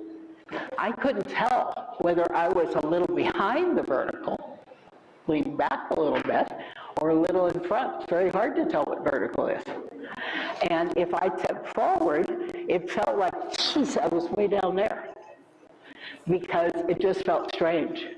So you want to ride with your upper body tipped forward, because for the jumping, we really never, we have different seats. Full seat is when you're sitting, a dressage seat. You're sitting on the horse, you're straight up and down, okay? And even in your posting, you don't post up and down, you're still posting a little forward and back, but you don't incline your upper body forward very much. For jumping work, we are in different degrees of upper body forward, okay? And you're going to work really hard, because this horse, when you are sitting way in the back of your saddle now, you need to slide right up in the front of your saddle, drop this heel down, stretch your leg, stretch your leg, stretch your leg. That's it. Slide to the front of the saddle. There you go, good. And now tip your upper body forward, part way, a little bit more from your hips, tip forward, forward, forward, forward. There we go. We want to be about there. Does that feel terrible? Strange? Yeah? We don't get used to it, okay? Because you need to be further forward. Otherwise, when your horse moves, you end up further back on him. While you're up posting, he's moved forward, and you come down a little bit too far back in your saddle. So working on that. So we're going to walk first. And just at the walk, let your horses walk on the side of the ring. And we're going to start out doing, it's not a full or half seat. I have to use the right word. I use, Go to a half seat at the walk. Then sink down into a light seat. Okay, that's about halfway. And really, for most of this work, you really never want to be in a full seat, which means like your dressage seat, except when you're preparing to do a down transition. from faster to slower. That's when you come back, bring yourself back to a full seat. I talked to the other group. Remember how I said I like riders to do a down transition? First, you have to make sure that your heel is not up, your leg is not back here. And then push your heel down and close to the girth and down to the ground, so it's going to stay there. Can't get pulled out if the horse pulls on you. You need to sit, okay, full seat sitting, and then make sure your shoulders aren't round and shoulders square, and then you use your hands in a whoa. Okay? And to be fair to your horse, learn to do it every time that way. Boom, boom, boom, boom. So it's heels, seat, shoulders, hands. In that order, just about that quick. You think it, you do it, and the horses learn to anticipate, yes, we're going to slow down. Exactly how we're going to slow down, whether we're going to change to a shorter, slower pace, or we're going to do a halt, or we're going to change from one gait to the next. Whatever it is, the horse is now waiting to be told what the transition is, but he knows it's going to be from faster to slower. Now, if you have a horse that's a little bit lazy to get going, for me the best way is you wake yourself up. That means you sit up taller, you adjust your reins, a little bit, maybe a lot, depending, and you look up where you want to go, and then you ask your horse to go forward that way, or that way, or that way. Wherever you want to go, you choose it first and ask the horse to take you there. So, and if you do that all the time, you sit up, wake up. If you're riding like this, and kind of staggering around, and then tell the horse, hey, canter, why is he going to canter?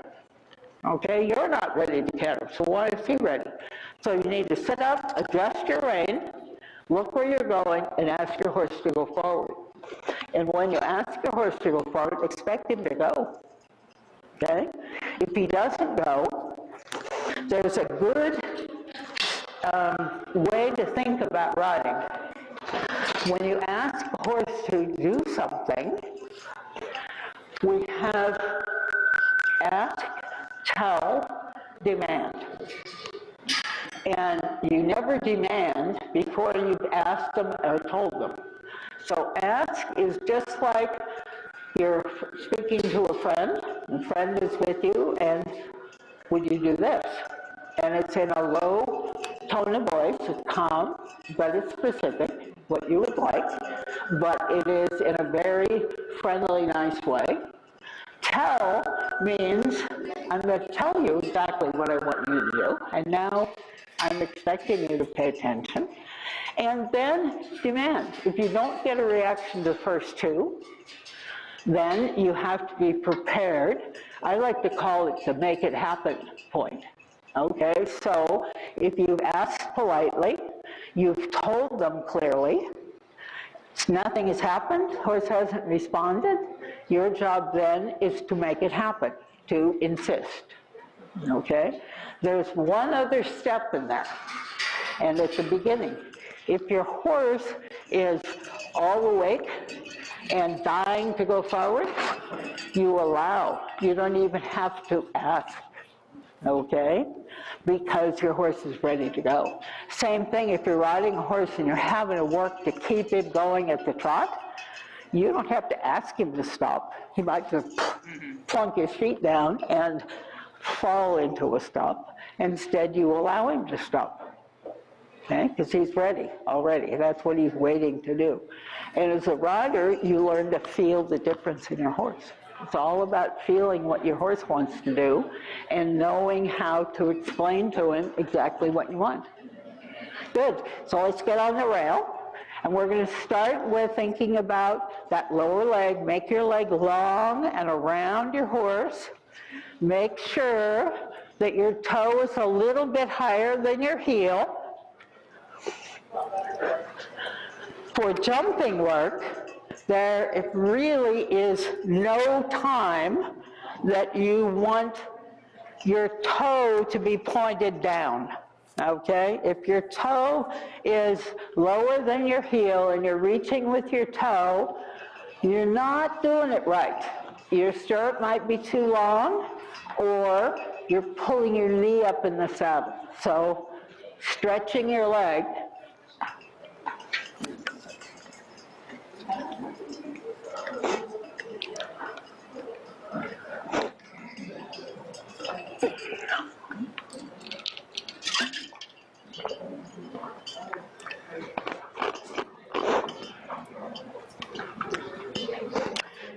So while your horses are warming up, just walking, spend a little bit of time. Let's practice. Drop your irons. Don't look down. And then without looking, drop your stirrup iron.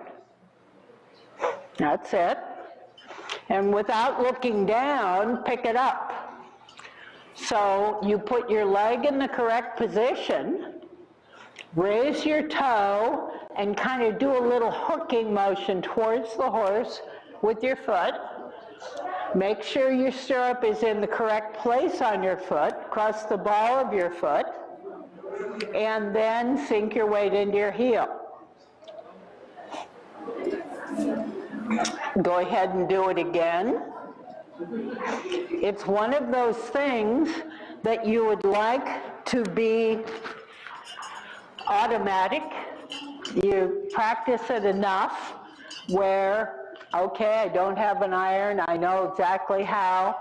I put my leg in the place that it will be with your stirrup. Raise your toe up.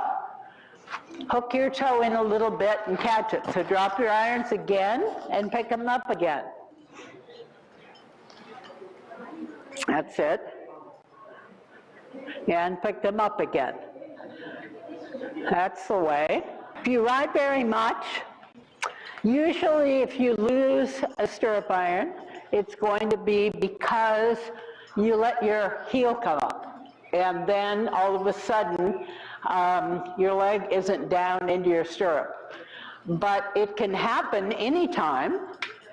Even stirrup leathers will break sometimes. And you should be able to ride and be comfortable keeping yourself in the middle of the horse and how to pick this iron up. It's good. So let's pick up, and I want to see light contact with the horse's mouth. So that means pretend like your rein is a piece of string connecting with your hand and your elbow, okay?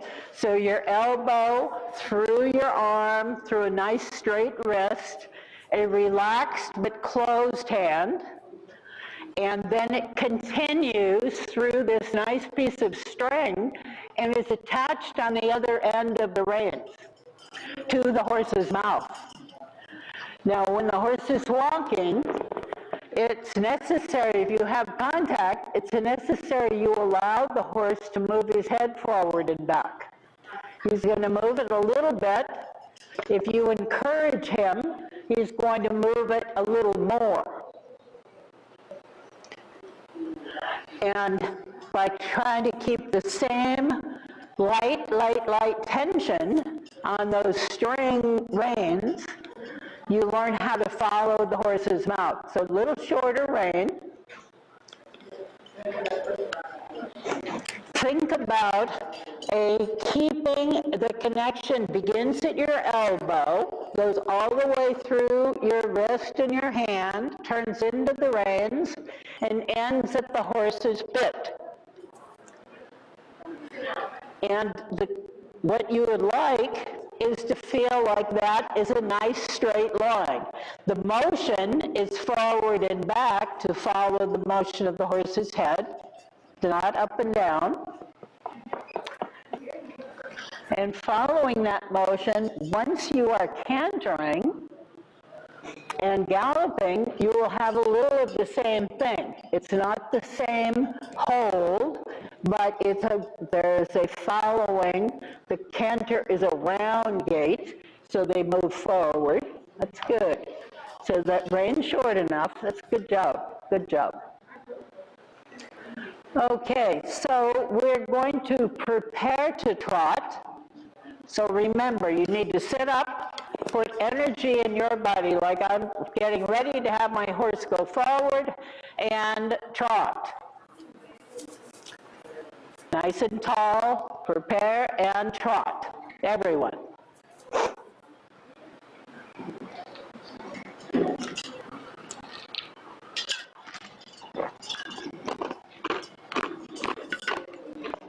Sit the trot. You feel your diagonal there? Is it correct? Did you go around the corner? Are you sure? There you go. Now, I don't like people to think too much about diagonals until they can feel what their horse is doing, because I don't want you to ask the horse to trot and immediately look down. It's a terrible habit to break. So, in the end, you should feel what's behind you, under you. The horse's back feet are their motor. Okay, what their back feet are doing tells you what the horse is doing. And so, and you are sitting over the horse's motor and learning to feel that you are riding with the inside hind leg. So tip your upper body forward, tip forward, more, lean forward, even further. You're too straight up and down. You can be tall in your upper body, but tall with an inclination forward, okay? Bring your shoulders down closer to parallel to your horse's neck. Even more. It's a little better.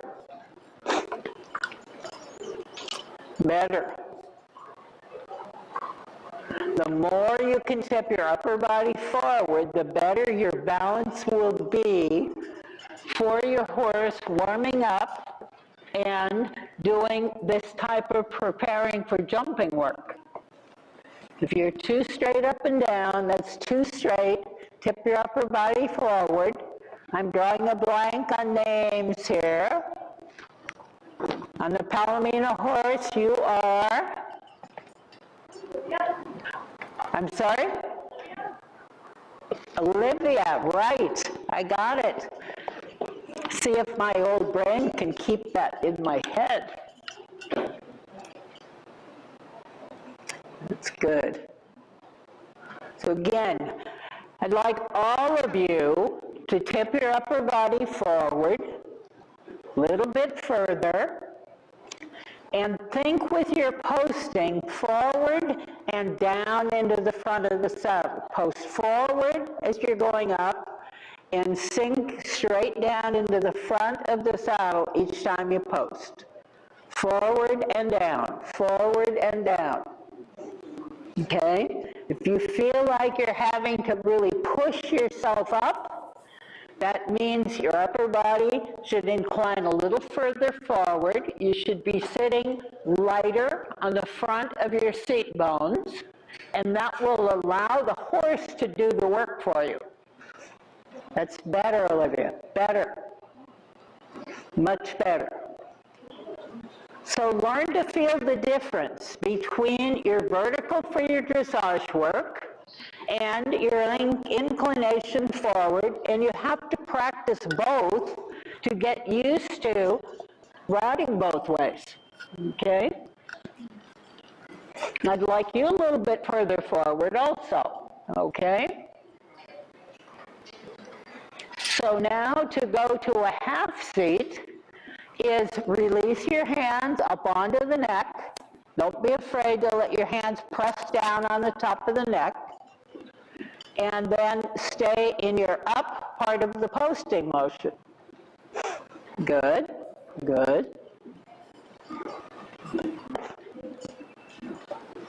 Stay in 2-point, a little bit longer, that's good.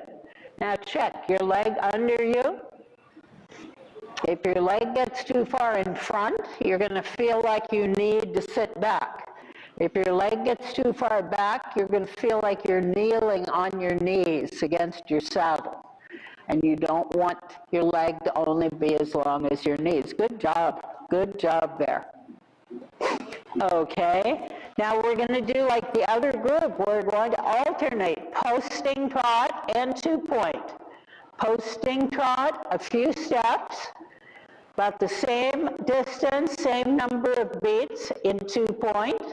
Posting for a little bit, back to 2-point. So it's half seat to posting trot, half seat to posting trot, going back and forth. Good. And sink into posting. Just sink down and let the horse do the work of your posting. Good. Good. Oh, thank you. Good job. So Alana, you're back to 2 straight again. Keep that hip forward. You're going to have to keep reminding yourself. Okay, sink into a sitting trot and walk. Good, good. So does anybody remember how I described how I want you to go in your down transitions, going from faster to slower? The 4 steps. So it's heels, seat, shoulders, hands. Start from the bottom. So your heel is down, you're sitting in the saddle, you go to your full seat, you square your shoulders, because you don't want to be round when you tell the horse to stop or slow down. You want to be square, and then your hands tell the horse to stop. And the first 3 steps give him a warning to get ready. Okay? So let's change direction. I want to see what your leg looks like going the other way.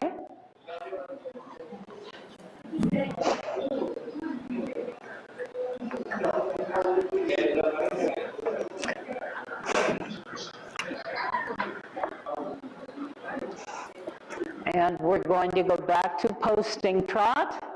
When you have your horse on a nice rhythm at the posting trot, you're going to go back to alternating your half seat to posting, half seat to posting.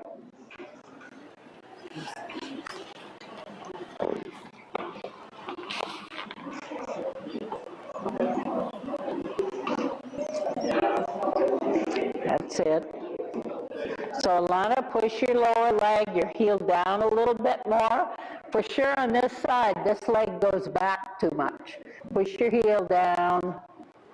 Good. Let your lower leg go a little bit more forward. Good. 2-point. Don't stand up. Okay, Olivia, don't stand up. It's good, Wes. I'm liking that. The whole point of this exercise is to make your leg be really, really solid in the right place. It needs to be under you and there all the time. So it's not going to move, not going to change. So that means you have to make sure that when you go from your half seat to posting, that you don't let your leg move, that you keep your leg in the same place. That's the way. Good job. Much better, Olivia. So think from your half seat to get into posting, think sink quietly, a little bit like when you get on the horse and you sit down on their back very lightly. Think the same thing when you're doing your half seat to posting, that you just sink quietly close to the tack. You don't bring your shoulders too far back. We're not going back to our dressage vertical seat. We're coming back to light seat, okay? That's good, good. And you can sit and walk.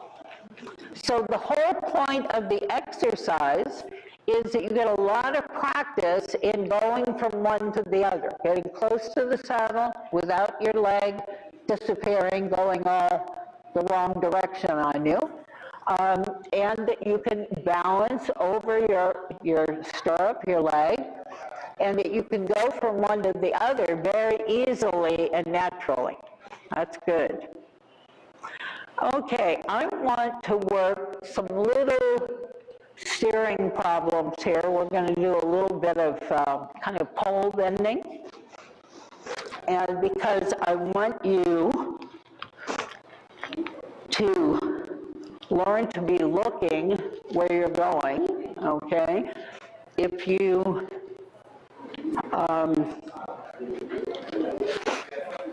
anyone who drives a car has to be very conscious of where you're looking when you're driving. If you aren't paying attention to where you're going, you're going to get into trouble. And you have to do it basically all the time. Occasionally, you glance down to check something, your speedometer or something, but your attention has to be ahead. And the faster you're going, the more important it is you're looking further ahead. And it's the same when you're riding. If you're walking, your attention only needs to be in the next few feet because it's going to take you a little while before your horse gets there. If you're galloping, your attention has to be much further ahead because you're going to be there and pass there before long.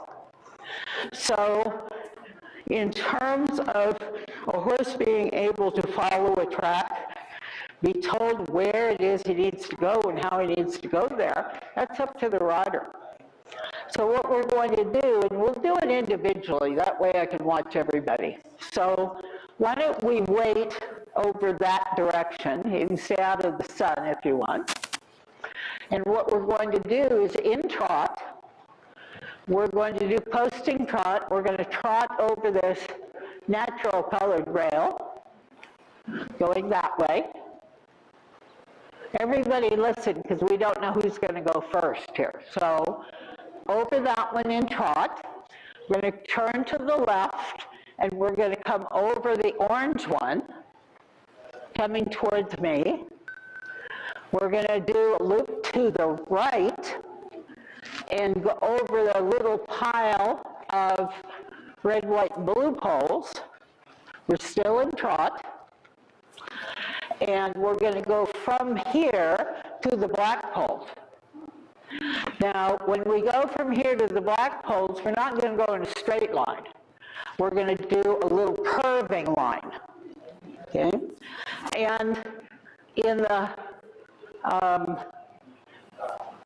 we use different kinds of lines in our dressage tests and our flat work, and we use different kinds of lines in jumping too. What we don't use in jumping are corners. The correct corner actually has straight line, puts a short curve, and another straight line. And we don't use that jumping. We use curving, bending lines, but those are soft curves with no sharp point in it. So we're going to do in trot, we're going to pick up the trot over there. We're going to go over a natural pole. We're going to just swing right around, come over these. We're going to go around, not over that one. If you're not going to go over it, be sure you steer around it, okay? And then we're going to go over red, white, and blue, and then we're going to go to the black. And let's finish. After the black, you're going to go straight and around, and then we're going to make a circle in that corner. So when you make the circle, that means you go to the corner, and your circle begins in the corner, and it finishes, just like you're drawing on a piece of paper. You start the circle, you go all the way around, and it finishes at the same point you started, okay? So it's 1, around here, 2 in front of me, around there, 3, bending forward the black. You're going to go towards the end of the ring, make your horse go into the corner a little bit, and begin your circle. And your circle is going to be the biggest round circle you can fit in that area. You don't want to go around any of these standards. You don't go around any of the furniture here in the ring. You're going to stay inside and finish with the circle there. Okay. Who wants to go first? You want to go first? Yep. Marissa or Olivia, you're both ready to go there. You just turn around, pick your trot up, and follow that same pattern. And it should look like a train track. It should stay nice and smooth. No sharp corners, nice and smooth and flowing, like water going down a curving riverbed. Okay, you gonna start, Marissa? Go. Okay, pick your reins up. Pick up your reins, don't look down. And learn to do all of these things that you have to do a lot of when you're jumping without looking to do it. Picking your stirrups up, arranging your reins, shortening your reins, all those kinds of things. Fixing your leg, getting your leg in a better position. Learn to do it by what it feels like, not what it looks like.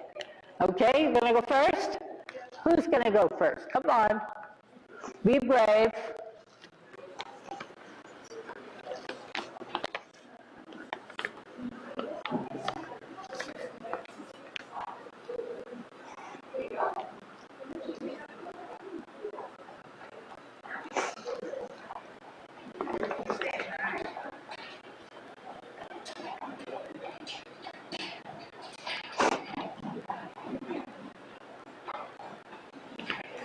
That's good.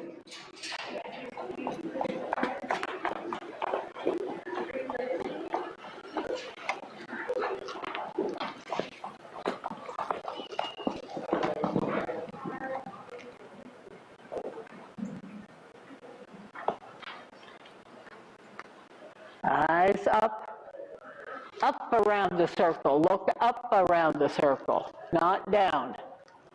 Atta girl. Very good. Very good. So this is one of the mistakes where I picked the canter up when you needed the trot. And it's a good mistake. Pony was eager. Let's go get the next jump. So it's not a bad mistake, but it is because we wanted to trot the whole thing. Okay? So it's something you would correct. You did correct it before the circle. It's good. Who's next? Come on, don't be shy. What's going on back there? Come on, somebody come and start. You know where you're going.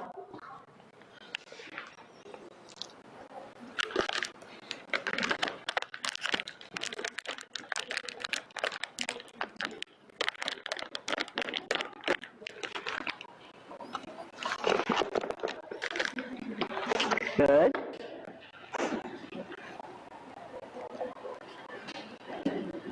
Were you in the center of the pole? Okay, fix the next one. In the center. Good, that's fine.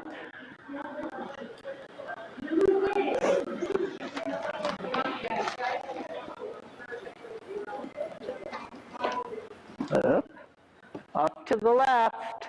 That's twice to the left. Get in the middle. Atta girl. Biggest circle you can fit. Big round circle. Not bad.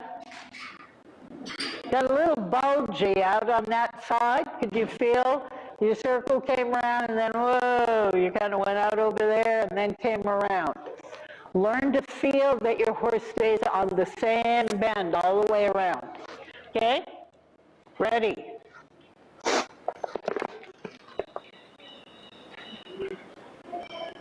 Your leg's a little too far in front. Slide your thigh back a little bit. Lengthen your leg just a bit more.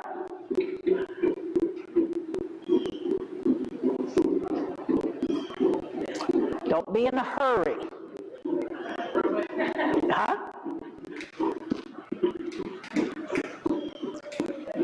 Cross the end.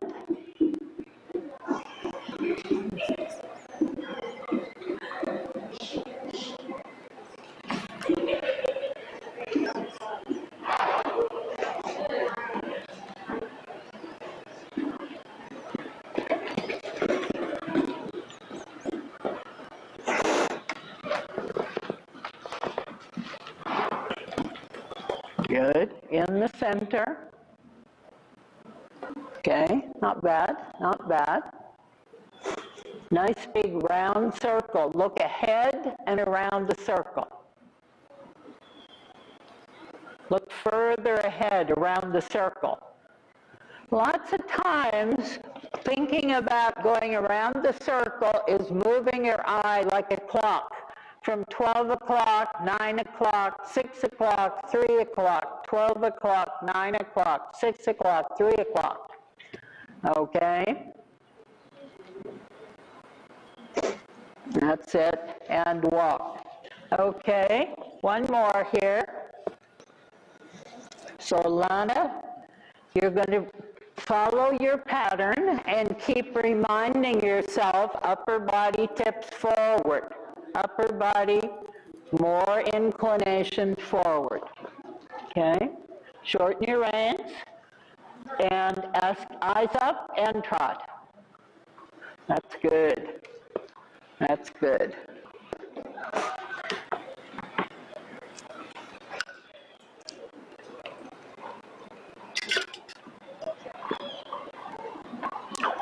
Look ahead. That's the way. Right in the center. Good. Look ahead. Look ahead. Look ahead. There you go.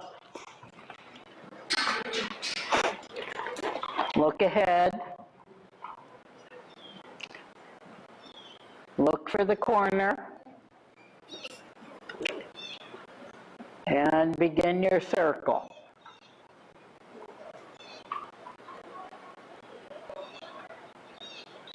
Good job. Like that. You kept your trot nice and even. Sink into the saddle and walk. You started, when you went, you got a little bit ahead of yourself. You started your circle before you got to the corner. And sometimes you can do that. You can get yourself all ready to go and then be too early. Okay? So think prepare and then execute at the right place. Okay? So let's do the same pattern from the end to the beginning. Out of the circle, the black one, this one, around to the orange, and around to the last one. And what I would like you to do is after the orange, ask for your canter as you're going to the right so that you canter the last pole. Okay?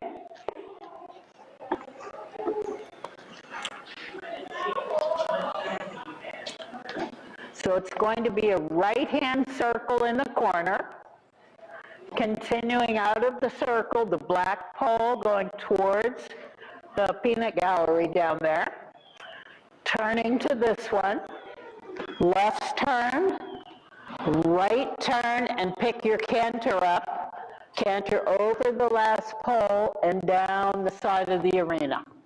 Okay? Who's going first? Marissa again. You're a good lead up. Do it this way.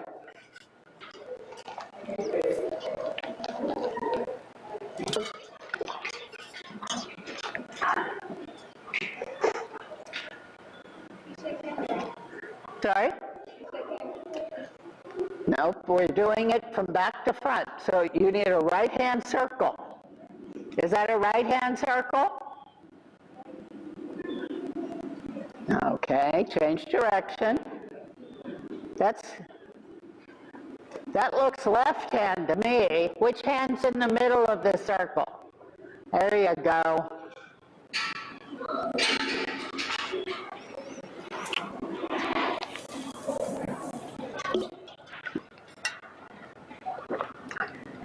Now you're going to come out of the circle and look for the black poles. Good. Look for the red. Good. Look for the orange.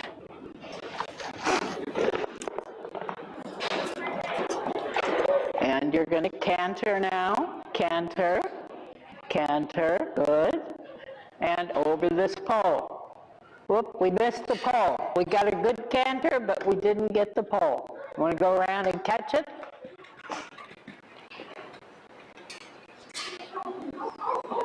Okay, and canter down the side.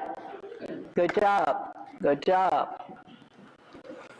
And trot, walk, and walk back to the other horses. Yep, good. Who's next?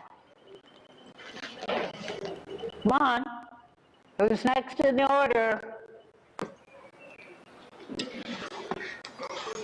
I don't do order of go, okay? You guys have to sort out, be ready to go next. Good, a little shorter rein.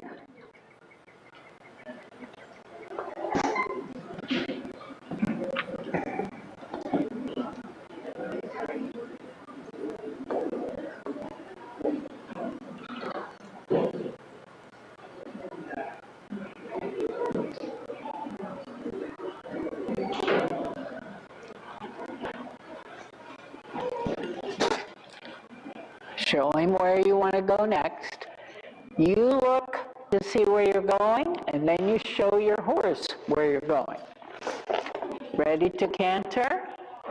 Canter, canter, canter.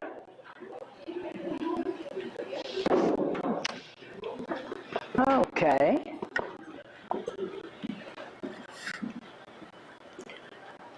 Want you to get used to riding a little shorter rein. Your hands need to be in front, not in your lap.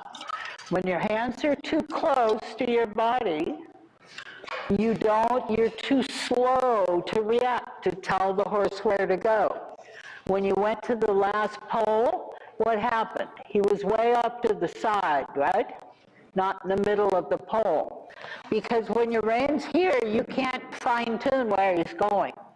Your hands have to be a little in front of you, and horses are funny. When they're like that, they go, oh, if I have a long rein, I'm going to use that rein. I'm going to put my head way out there. And then they're very hard to steer because they're so long.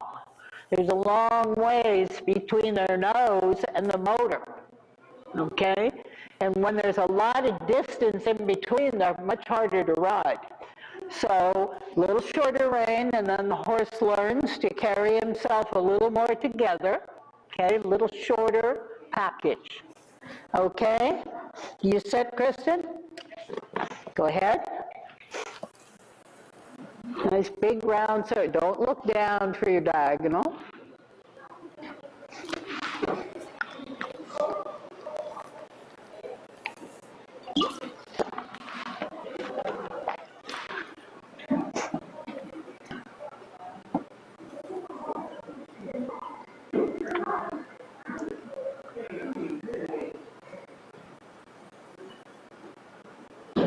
Right in the middle, right in the middle.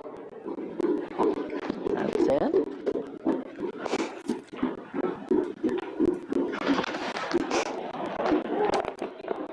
Right in the middle.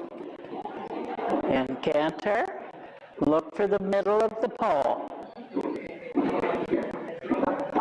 Okay, a little bit too far back. Again, your rein's a little long, and that left you sitting a little too much in the back seat. So work on your hand a little in front of you. That'll move your upper body a little forward. Oh my. Who's having the problem there? Uh-huh. A toe. Okay, who's next? You all set, Alana? Oh, we got a wild pony up there. Okay, pick up your trot. Oh my. They're all going, what's going on here?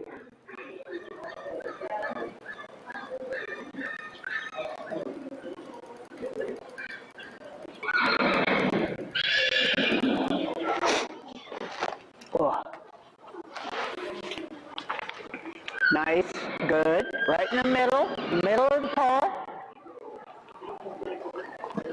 Good, good.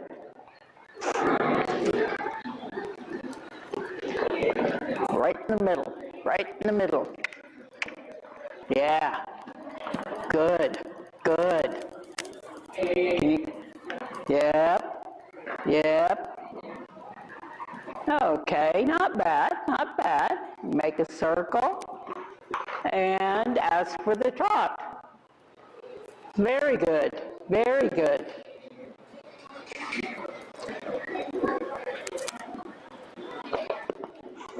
So if you're not sure about a horse, you know, picking up and working at the canter, always plan it, do some turns first, then the horse is listening, pick it up, go into a circle, and then straighten out and go where you're going.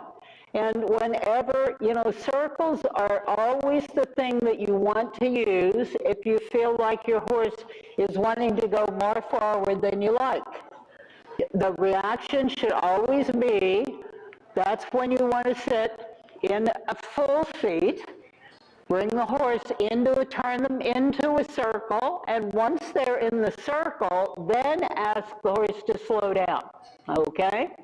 And when you have a plan for what happens if the horse starts to pick up a little too much speed, then you know how you're going to handle it. So imagine how you're going to plan, how you're going to organize, have your horse organized. I like the term organized, means ready to listen to you, which is really good.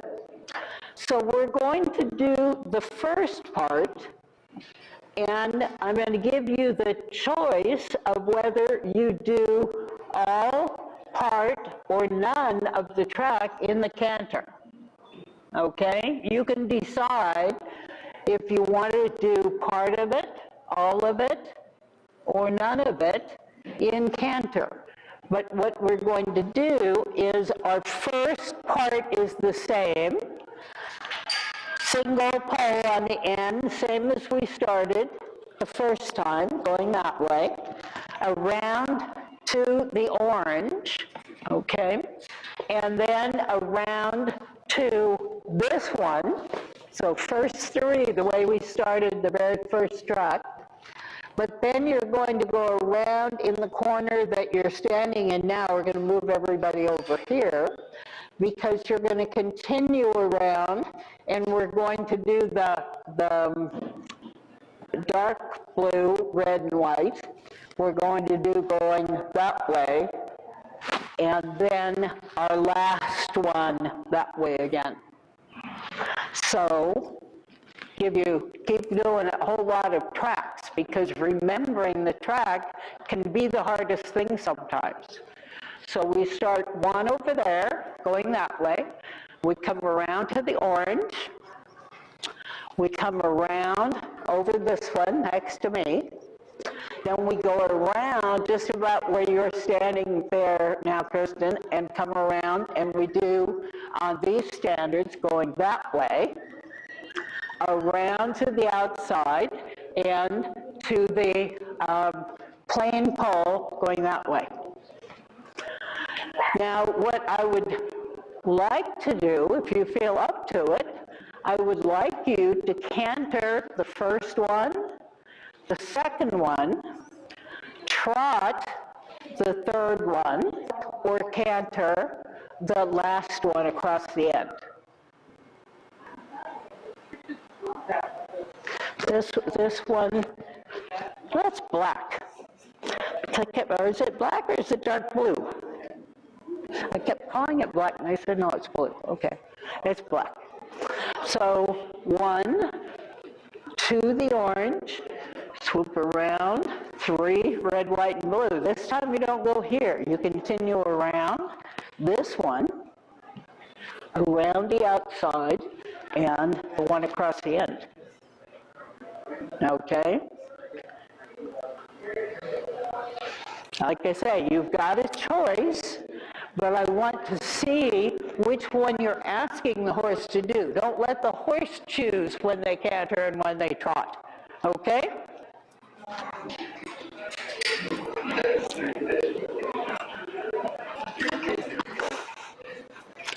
Okay. Ready? Marissa first? Yeah. Because you guys need to move over that way because otherwise you're going to be in trouble going around, coming back on this one. You can either be close to the all black one or in that corner, either one, but, okay? Pardon?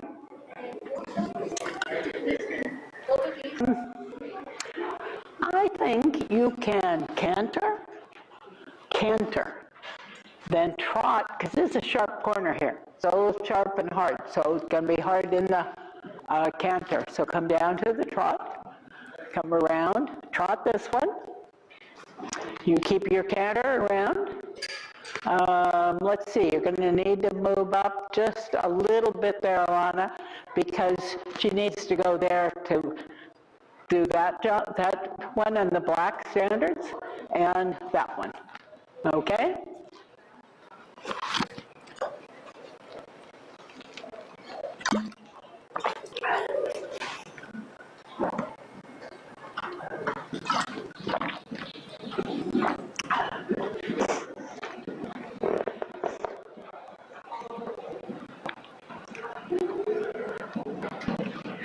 Good job.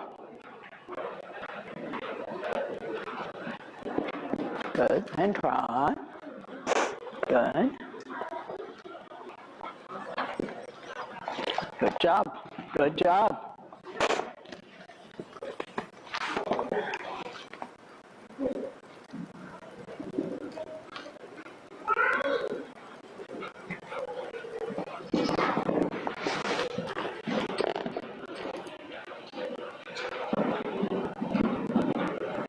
Not bad, not bad. Very good. So how do you decide whether you trot or canter? Okay, Olivia, your horse steers pretty well. If your reins are short enough, you can do canter the same places that Marissa did.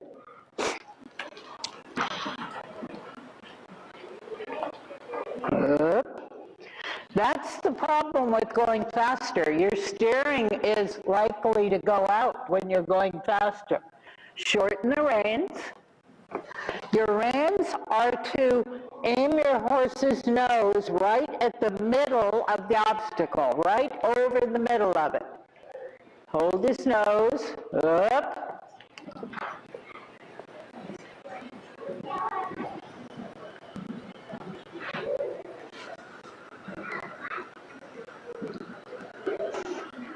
Right rein now. Don't let him go to the left. Right rein. There you go.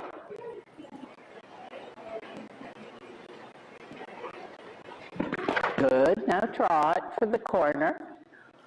Very good.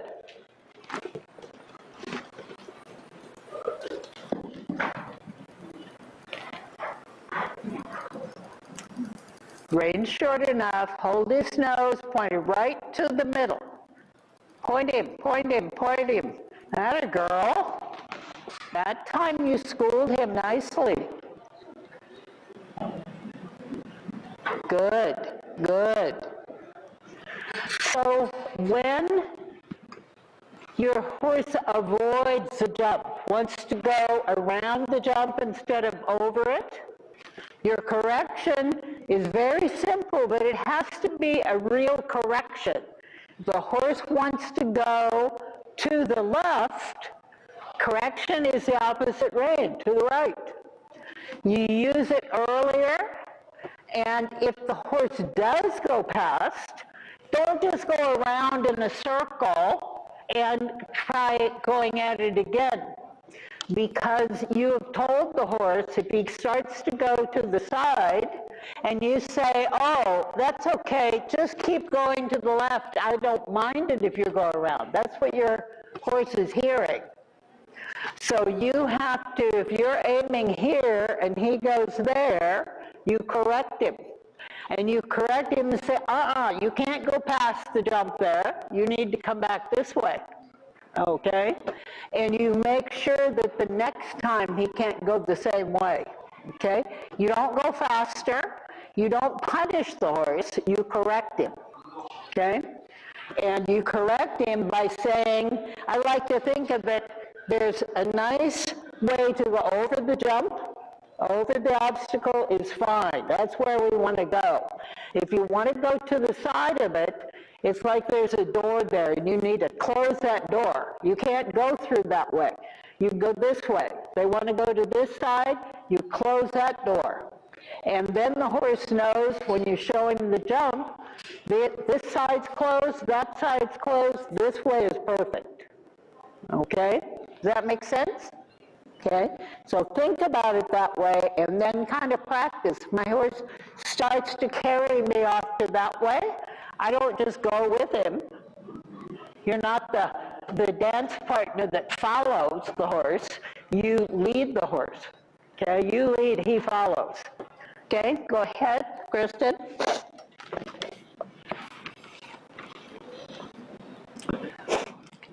Not quite so deep in your seat. Lighten your seat.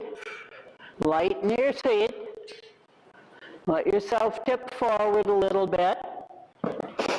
And trot. Good job.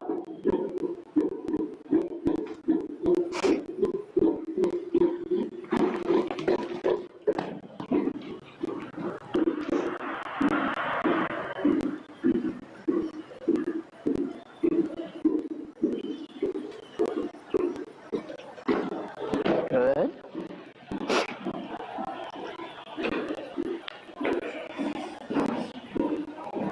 Good job. Good job. So you really got to the center. That's good. Okay. Who's next? Alana? Know where you're going?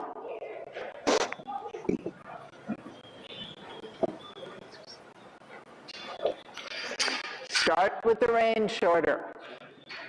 When your reins get shorter, then you can tip forward so that you catch up with your upper body forward. Shorter yet.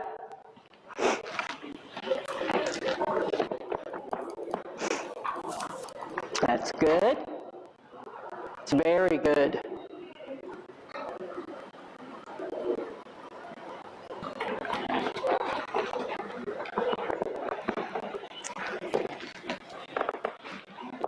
Nice rhythm in your trot, nice balance with your upper body.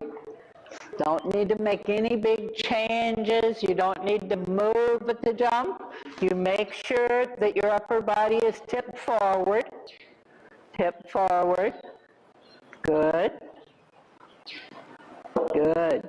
Good.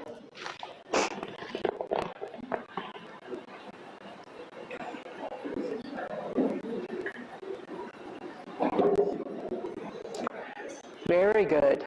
Very good. So how do you make a change from poles on the ground to small jumps, and then from small jumps to bigger jumps? What do you need to do different when you make the change from poles on the ground to small jumps? The answer to that is you do the smaller ones correctly so that if they were jumps instead of poles, it would turn out the same way, okay?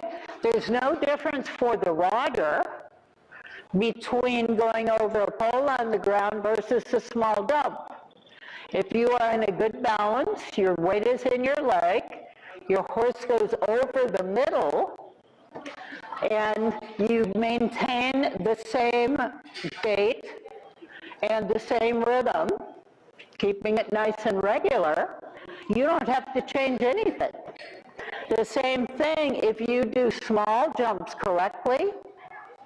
I had a trainer a long time ago, because when I first started, I thought when the jumps got higher, I got nervous. I thought, oh, that's hard. I can do the small ones, but I can't do the bigger ones. And I had a trainer that told me that if I do every little jump correctly, like it's a big jump, I will have plenty of practice, and I do the same thing when the jump is bigger. And guess what? They were right. But the secret is to notice when your horse is crooked, when he goes to the side, if he changes from the trot to the canter, if he goes over the pole and you lose your balance back sometimes, that means you don't have enough weight in your stirrup and you're sitting too much like I'm sitting in this chair right now, okay? It's very comfortable, but if the chair went over a jump, I wouldn't be very comfortable anymore, okay? So you think about, now what happens if you get to it and you feel like, ooh, I got a little bit up on the neck. When the horse went over that pole, I got a little bit ahead of my horse. Not in the middle, I got ahead. That, if you were jumping a bigger jump going faster, would be kind of an ugly jump. It wouldn't be a nice one. So if you fix it on the pole, you will find, if you ride a while, that the poles are much harder to ride over and make them nice than a jump. Because the pole, the horse goes, that's no big deal. I don't have to really think about it. I just can go down there any old way. And they're more likely to not go well over the pole on the ground than they are if it was a jump. Once it's a jump, the horse is going, oh, I need to concentrate a little bit. I need to pay attention. So we practice on poles so that you can get all the basics correctly. Okay, we do that a lot.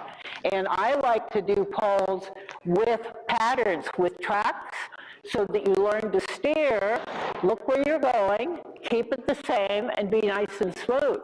When you feel like you have a pretty good handle on how you're doing it, then you start to do a little in canter, or changing between trot and canter, okay, which ones you do. And then we turn different ones into jumps, and the whole point for the rider is if it is working, if it is feeling good and simple, you don't change anything when you raise it.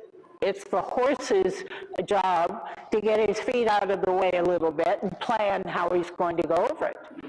So, and again, the horse is going to plan and do it better when it's off the ground a little bit, when it turns into a jump and not just a pole. Okay? So I want to do one more pattern. What I would like you to do one time is, can we move that pole out of the way, just anywhere? This way. One of those, yeah, you're out. You're ahead of me, a little further this way. Good, that's good. Okay, we leave the standards where they are. So we're going to trot the black pole, the all black one. We're going to ask our horse by sitting up, eyes up, ask your horse for the canter. As soon as his back feet and his tail comes over that one, he's all the way over it, you can ask for the canter. Doesn't have to be huge, but definite. Trot, trot, trot, and canter. Okay? Canter to the yellow. Make a circle in that end of the ring, a big circle, one that fits in that area. So that's a pretty big circle. And then I want you to come out of the circle, and I want you to do this pole to that pole. Okay? So we're trotting, black one, eyes up. As your horse finishes that pole, you're going to ask for the canter with your eye and your head up, nice and straight to there. You're going to land, do a big circle on that end of the ring, biggest one that will fit. And as you complete the circle, you go into the corner.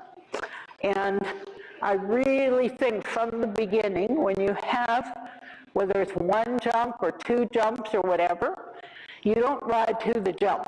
You ride the line. So as you come around the end, as you come around, you're turning so that you end up, your beginning of your line is going to start back here. And it lines right up, center stripe to center stripe, and continues on the other side of the second one in that same straight line. You go a few strides after, and then you quietly turn to the right. Okay? So trotting the first, circle on the end, come out of the circle, line it up. You don't want to be doing steering. If you ride only to the first one, and your horse gets to the first one, kind of, well, what do I do with this, looking everywhere, there's no time to steer to the second. You have to ride the line. Okay? Go ahead. You first? I keep looking at Kristen to start. She looks very intent.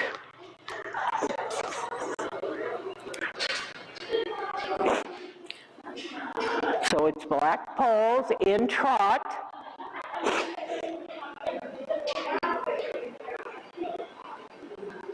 That's the way. Make sure your horse trots the first one, then with your head and your eyes up, let your pony canter to the yellow and brown. Canter. Good.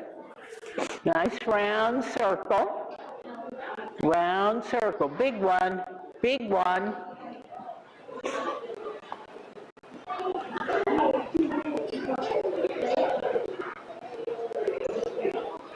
Straight over the tube. Good, good. Good job. Eyes up. Nice transition down. Good job. Good job. I like the way you lined it up and got it set up correctly. So your horse relies on you to tell them exactly where you want to go. Okay? That kind of a offset line like that is just as easy as a straight one if you ride it like that. But if you ride going looking at the first one all the way, you're going to be on the other side and go, oh, where's the other one? Okay? Okay, who's next? Much shorter rein. Much shorter rein. Good, Olivia. So much shorter. Shorter yet. Tip forward. Tip forward. Yeah, there you go. Canter. Canter. Good. Yep. Nice big round circle. Big round circle.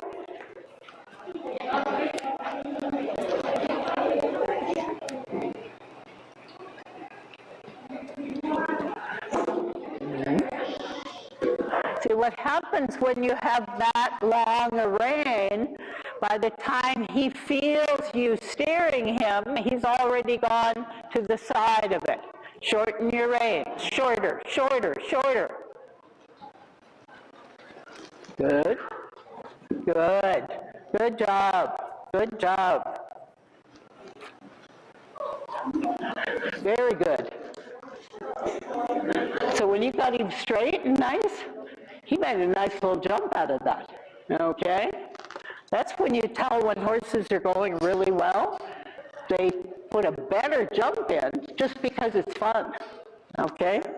They're at good balance like that, okay? Ready, Kristen?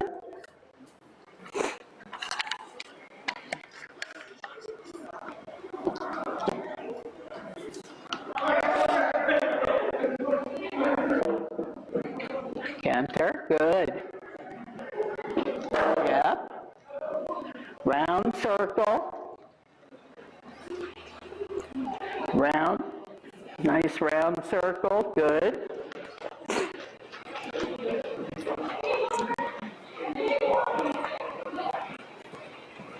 Straight.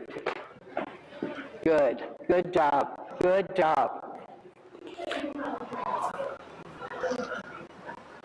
Good. So, Kristen, when you can do that, but sitting just a little bit more tip forward and with your hands a little more in front and a little lower. You're doing it a little bit this way. You're kind of holding your horse up.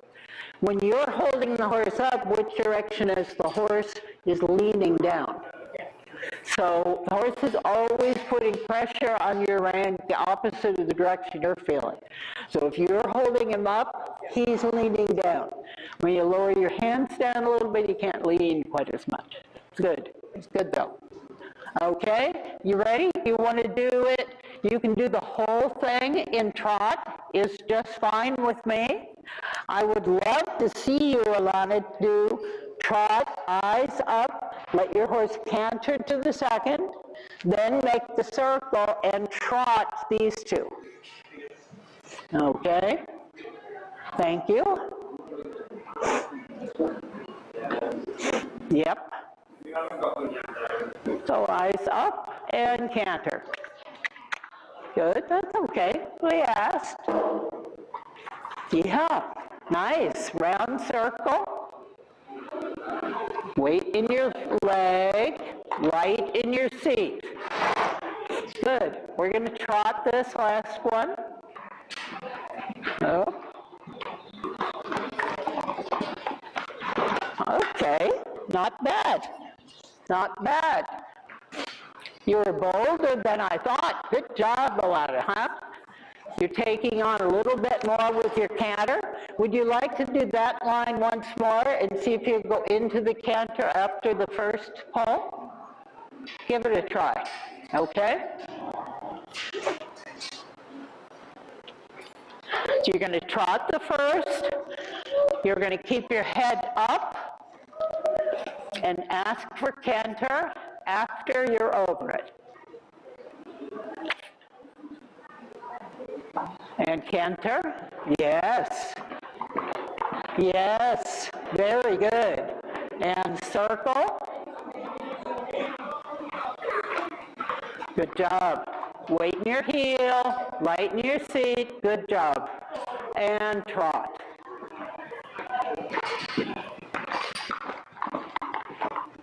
Okay, he kind of slipped to the side of that last one, but I love this, like really, really good, and I love the circle. Are you feeling more comfortable? Because you look comfortable, and that's what I'm looking for. I think we've got enough today. I'd like you to tell me what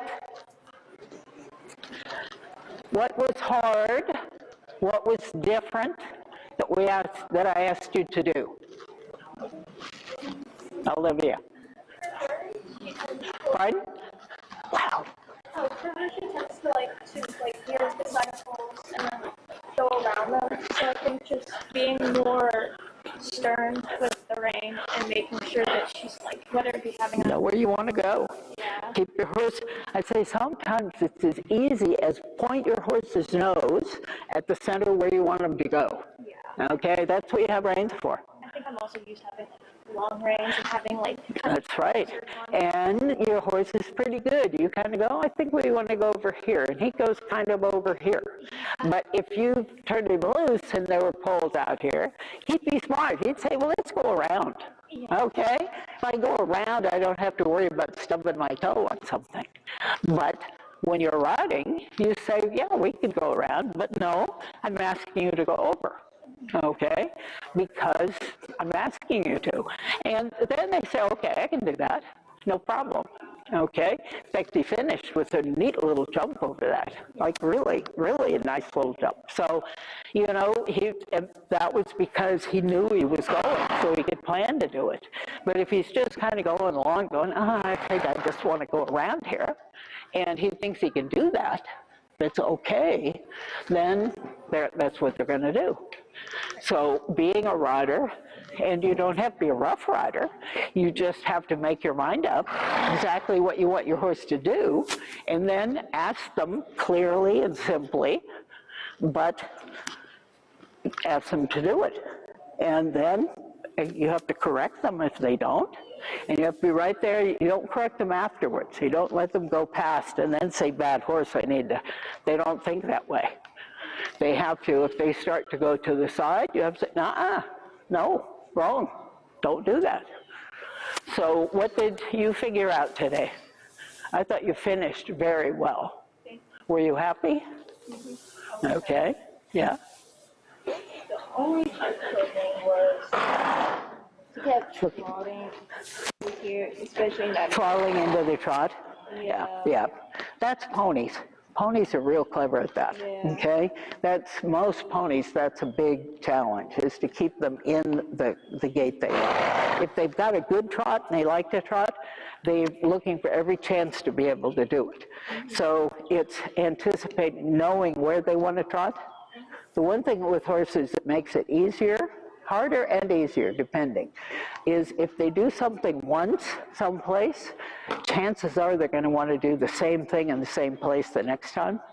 So you can anticipate it and say, I need to be ready with my leg before they make the mistake.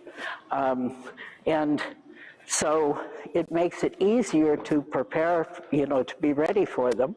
But if you let them practice it 2-3 times, odds are they're going to do it again the third or fourth time. Okay, they learn that fast. What do you get today? Nothing that you made us do was really hard. Yeah.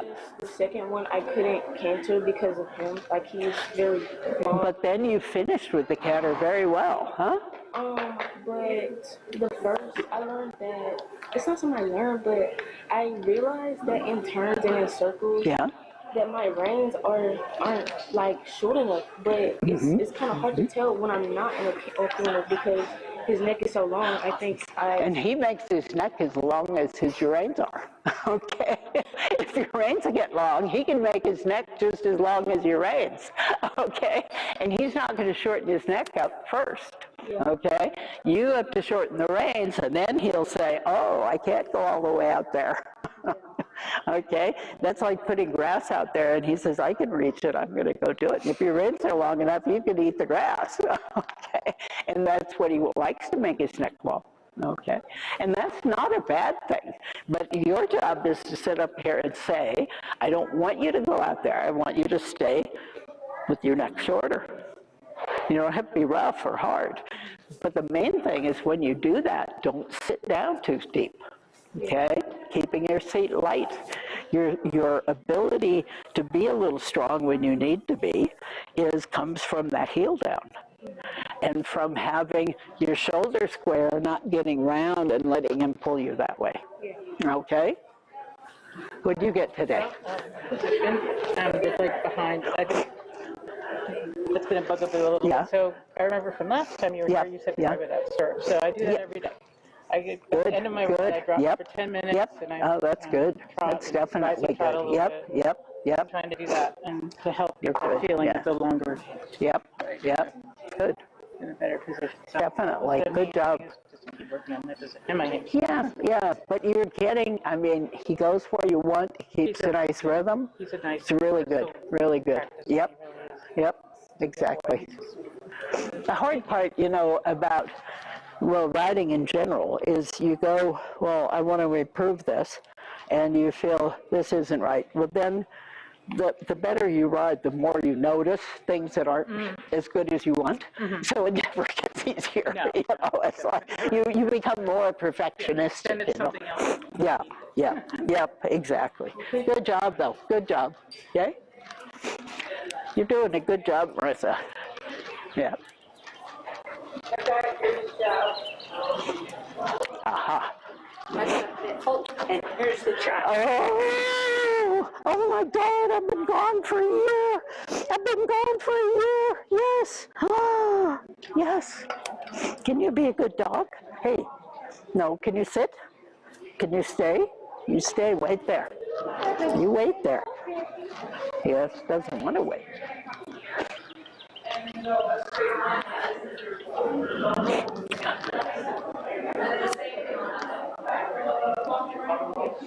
Ben. Yes, yes, you're a very good runner. But you're not supposed to run into me. You're not supposed to run into me. Hey, come here.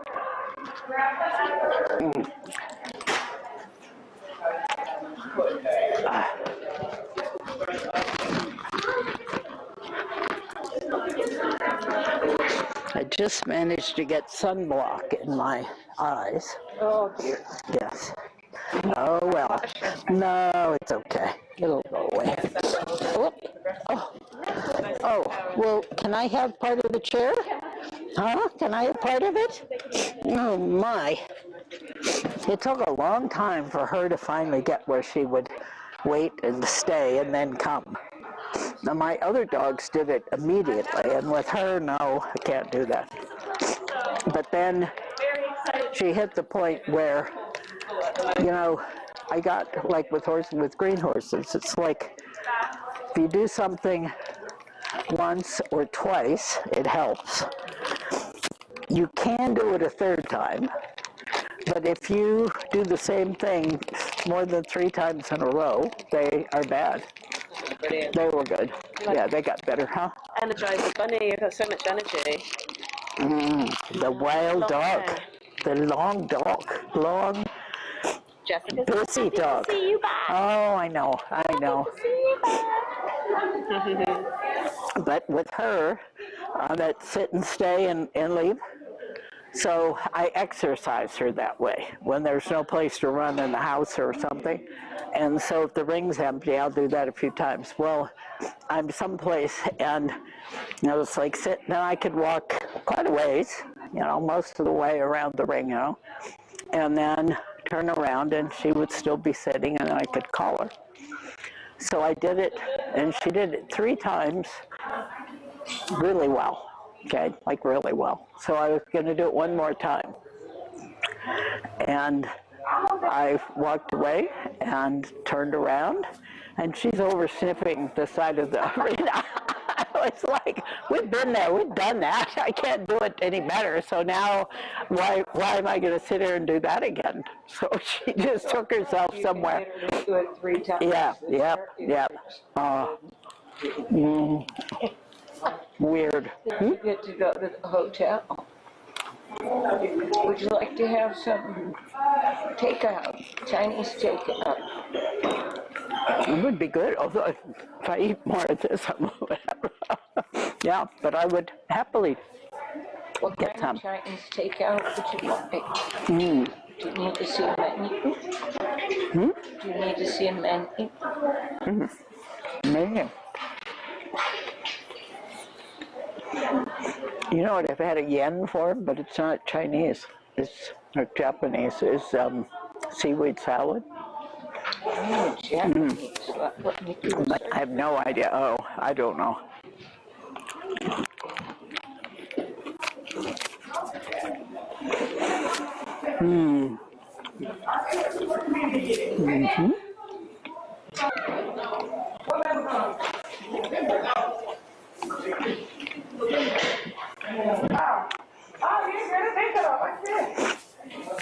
I like this way of starting the real green ones. Because I like that the older ones are doing part of the teaching. I think it's really good for them. Okay. Oh my. Oh. Sushi. Yeah, I could do a, what? Ramen. Is that ramen? Any of those, yeah. Ramen bar, yeah. Well, Japanese, yeah. That one? Mm-hmm.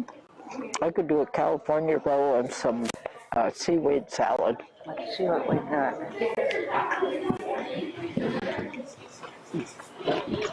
Mm-hmm.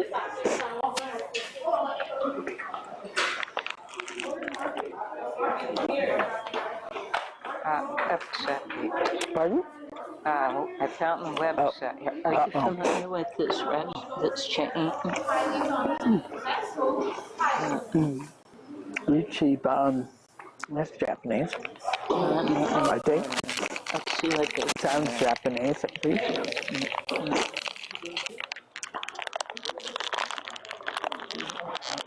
Oh. Mm-hmm. Mm-hmm. Well, made that a project. Oh, you want this, but you can't have this. I'm sorry. And you better eat some dog food tonight, because I don't like dog food.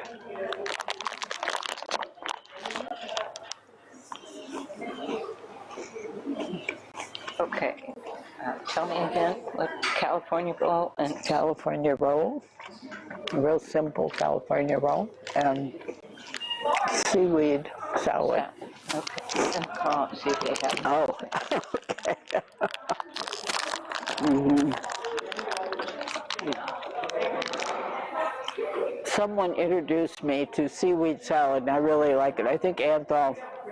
Hey, And I'd like to place a takeout order, but well, do you have a California roll? And do you have seaweed salad? Perfect. That's what we'd like to have. they have it. You having Chinese tonight or Japanese? Japanese, yeah. Hello, how are you guys? Mm-hmm. Good. How are you? Yeah. Sushi roll. It's gonna be on salt, not so salt. So that's That's the grass. yeah. Mm-hmm.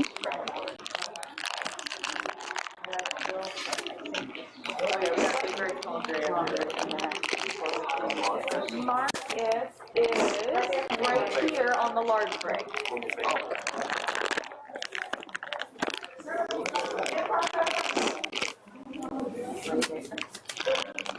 She is Let me give you a credit card. That's what we'd like to have. We'll be paid as soon as we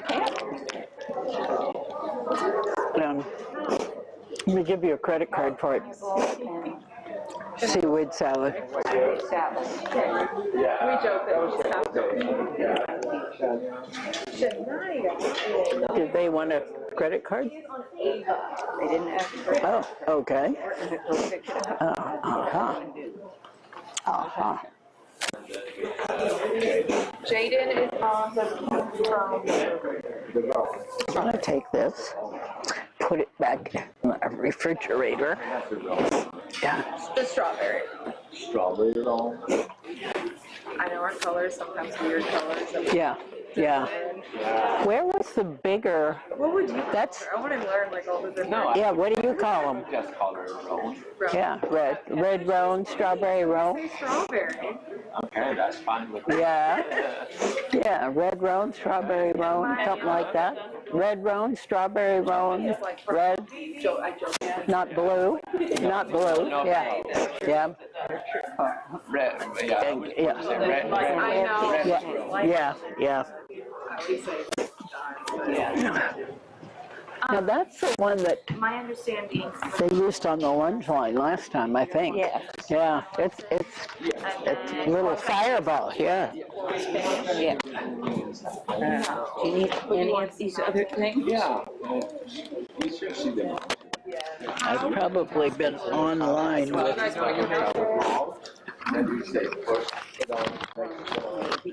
Yeah.